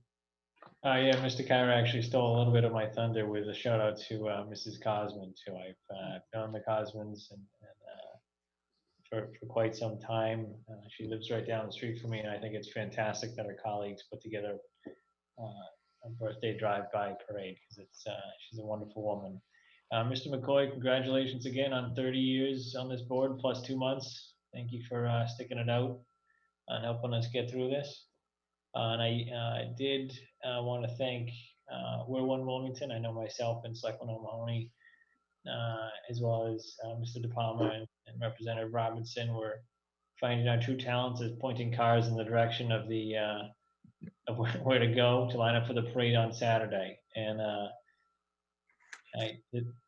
to see the parade start and just loop around the common and past the high school with Miss Peters, the principal, who's kind of shepherded these kids through the last 4 years, as she's waving to them go by, was a pretty powerful moment. It's you not being able to say goodbye to the kids that she has put so much time in, and I've never heard anybody say anything bad about Miss Peters. I think she's a very dedicated and talented servant to the kids going through our school system. But to give her that just one last loop by for a bunch of kids and their families that have decorated their cars, and for having a really good time with some sense of togetherness, as we've kind of been all separate for the last 3 months. It was a really, really cool moment. So I want to thank We're One Wilmington for putting that together, and thank Ms. Peters and all the teachers, both at the high school and Joshing Tech, Mr. Chair, included, for being as flexible as the moment has really demanded that everybody be. It's been difficult for everybody, teachers, parents, students as well. So congrats to those graduates. And I will agree with Mr. Kyra's comment that they're going to come out of this a lot stronger and a lot more able to adapt to a changing environment. So a lot of the news that we see is negative, but certainly a lot of optimism coming up from our younger generation. Thank you, Mr. Eden. Mr. McCoy, announcements? Yeah, I'll be real quick. I appreciate the WCTV for that stroll down memory lane. That was really something I appreciated. I want to thank the town manager, Jeff Howell, Selectman Eaton, Selectwoman O'Mahony, Selectman Carr, and you, Mr. Chairman, for those really wonderful, kind words. And I want to wish nothing but the best for the new board coming up in a couple of weeks. I wish you all the best. I hope much success, and we just take care of town business. And once again, it really meant a lot. And it's funny enough, we talked about Mr. Palmer. I hope I could break a record that day and meet that kind of a record. And Mr. Chairman, when you mentioned Mr. Palmer, do you know I forgot to write his name down as one of the selectmen, so it's 25. Thank you for bringing up Mr. Palmer. And I love him. Like, wonderful people, and they were always great customers, and they're really wonderful, wonderful people. Thank you, and thank to everyone. And once again, I want to like to thank the town of Wilmington for all your support. And I'll see everybody again soon. Thank you. And thank all the residents for their support throughout the years and everything. That's one of the most important things. Without the residents and without customers, constituent service, we're nothing without them. And thank the residents for all their support, more importantly than anyone. Thank you, residents. Thank you. Mrs. O'Mahony? Sure. So I was gonna thank Selectman Eaton for, as he put it, being a human traffic cone on Saturday for the helping getting the parade going. It was a great day. Congratulations once again to all of the graduates at both the high school and Joshing Tech. We're very proud of you. We're glad to see these things happening, even if they are different than they normally are. I also wanted to, as I'm looking at the dates, wish all of you gentlemen a happy Father's Day, since we won't be together again until after that. And again, thank you for being such great role models to your own children as well as the other youth in town. We definitely appreciate men like you who define what a father should look like in all sense of the word. And I also just wanted to note, since this is the last time we're all together before the next election, that, you know, call the town clerk, vote safely, and make sure you take care of yourself first. These times are crazy. You know, there wasn't much of a campaign season this year. And I just want to make sure everyone understands that your votes are always appreciated, but I want your safety to be first. So I think today was the last day to register for the town meeting vote. And I think Wednesday is the last day to register for the town election vote, but just be careful and be safe and be thoughtful in what you're doing, and call the clerk in advance for anything that you're thinking of in these next few weeks. Because we still have to stay safe through this. So I just wanted to make sure I noted those things. Thanks. Thank you. And forgive me, I forgot one other thing. I forgot to give a big shout out to, and a couple of them are on the screen now, but the Sons of Italy have been doing a ton of work behind the scenes, taking care of folks. And it could go on and on with the things they're doing, supporting residents and restaurants and businesses. But so big shout out to the Sons of Italy, our friends over there. They've been doing a ton of work behind the scenes. We really appreciate them. Great organization led by Kevin and Kyra. Yeah. By a lot of people, a lot of good people. Right. Mr. Romano, everybody composed these in the past, everybody. Thanks. Okay, we're on to new business. Mr. Kyra. No, I'm good. Thank you. Thank you. Mr. Eaton. Mr. McCoy. Yeah, I have a bunch of things. No, I'm good. Thank you. All right. Last chance. No, thanks. I'm good. All right. Mrs. O'Mahony. I'm good. Thank you. And being mindful of the clock, I have no new business either. With that, we will move to important dates, Mr. Hull. Yes, and just a quick note before we get there. I know you had mentioned it previously, but I was contacted by Michelle Kyra Norton and from the Sons offering to provide free lunches for folks at the town hall, for folks over at the public buildings, and for elderly services, veterans. So again, just commenting on the generosity of the group and appreciate the offer. Under important dates, tomorrow night, June 9th, is the Finance Committee Planning Board joint public hearing relative to the warrant. Of course, it is a virtual meeting. It will start at 7:30 p.m. June 10th, last day to register to vote in the annual town meeting. June 14th is the next farmers market, Town Common, 10 a.m. to 1 p.m. Graduation ceremonies at the Shawshene Tech take place between June 16th and the 18th. June 20th, the polls open for annual town elections between 8 a.m. and 8 p.m. June 22nd is the next Board of Selectmen's meeting, a virtual meeting at 7 p.m. June 27th, as noted earlier, the annual town meeting, high school softball field. It's listed at the moment for 10:30. It sounds like it may be 9 p.m. at this point. We have a brush drop off on July 8th. I'm sorry, a.m. Yeah, not p.m. Brush drop off July 8th, Old Main Street, 8 a.m. to 2 p.m. and July 11th, Old Main Street, 9 a.m. to 4 p.m. Thank you very much. And before we conclude, we want to thank our friends at WCTV for this wonderful broadcast. Thanks to our IT Director, John O'Neill, for doing a great job working behind the scenes, and to our recording secretary, Bev Dalton. Thank you very much. And with that, I'll accept the motion to adjourn. Mr. McCoy, would you like to make the motion? Yeah, I'd like to make a motion. You brought a point. Beverly, I love you. I forgot to even mention anything about you. This is twice tonight you saved me, Mr. Bendel. Beverly, you've done an outstanding job, and I've worked with you for many years, and you're a wonderful person. You do the town hall a great justice, and serving under the town manager and at that town hall. Thank you. I have a lot of, I'm sorry. I apologize. No problem. So, Mr. McCoy, would you like to make a motion to adjourn? Yeah, thank you, Mr. Chair. I'd like to make a motion to adjourn. Is there a second? I'll second it. Let the record show that Mr. McCoy, Selectman McCoy, has made a motion to adjourn at 10:15 p.m., seconded by Mr. Kyra. Mr. Kyra? Yes. Mr. Eaton? Yes. Mr. McCoy? Yes. Mrs. O'Mahony? Yes. Mr. Bendel is also a yes. Thank you, everyone. Good night. Be safe. Good night. Right.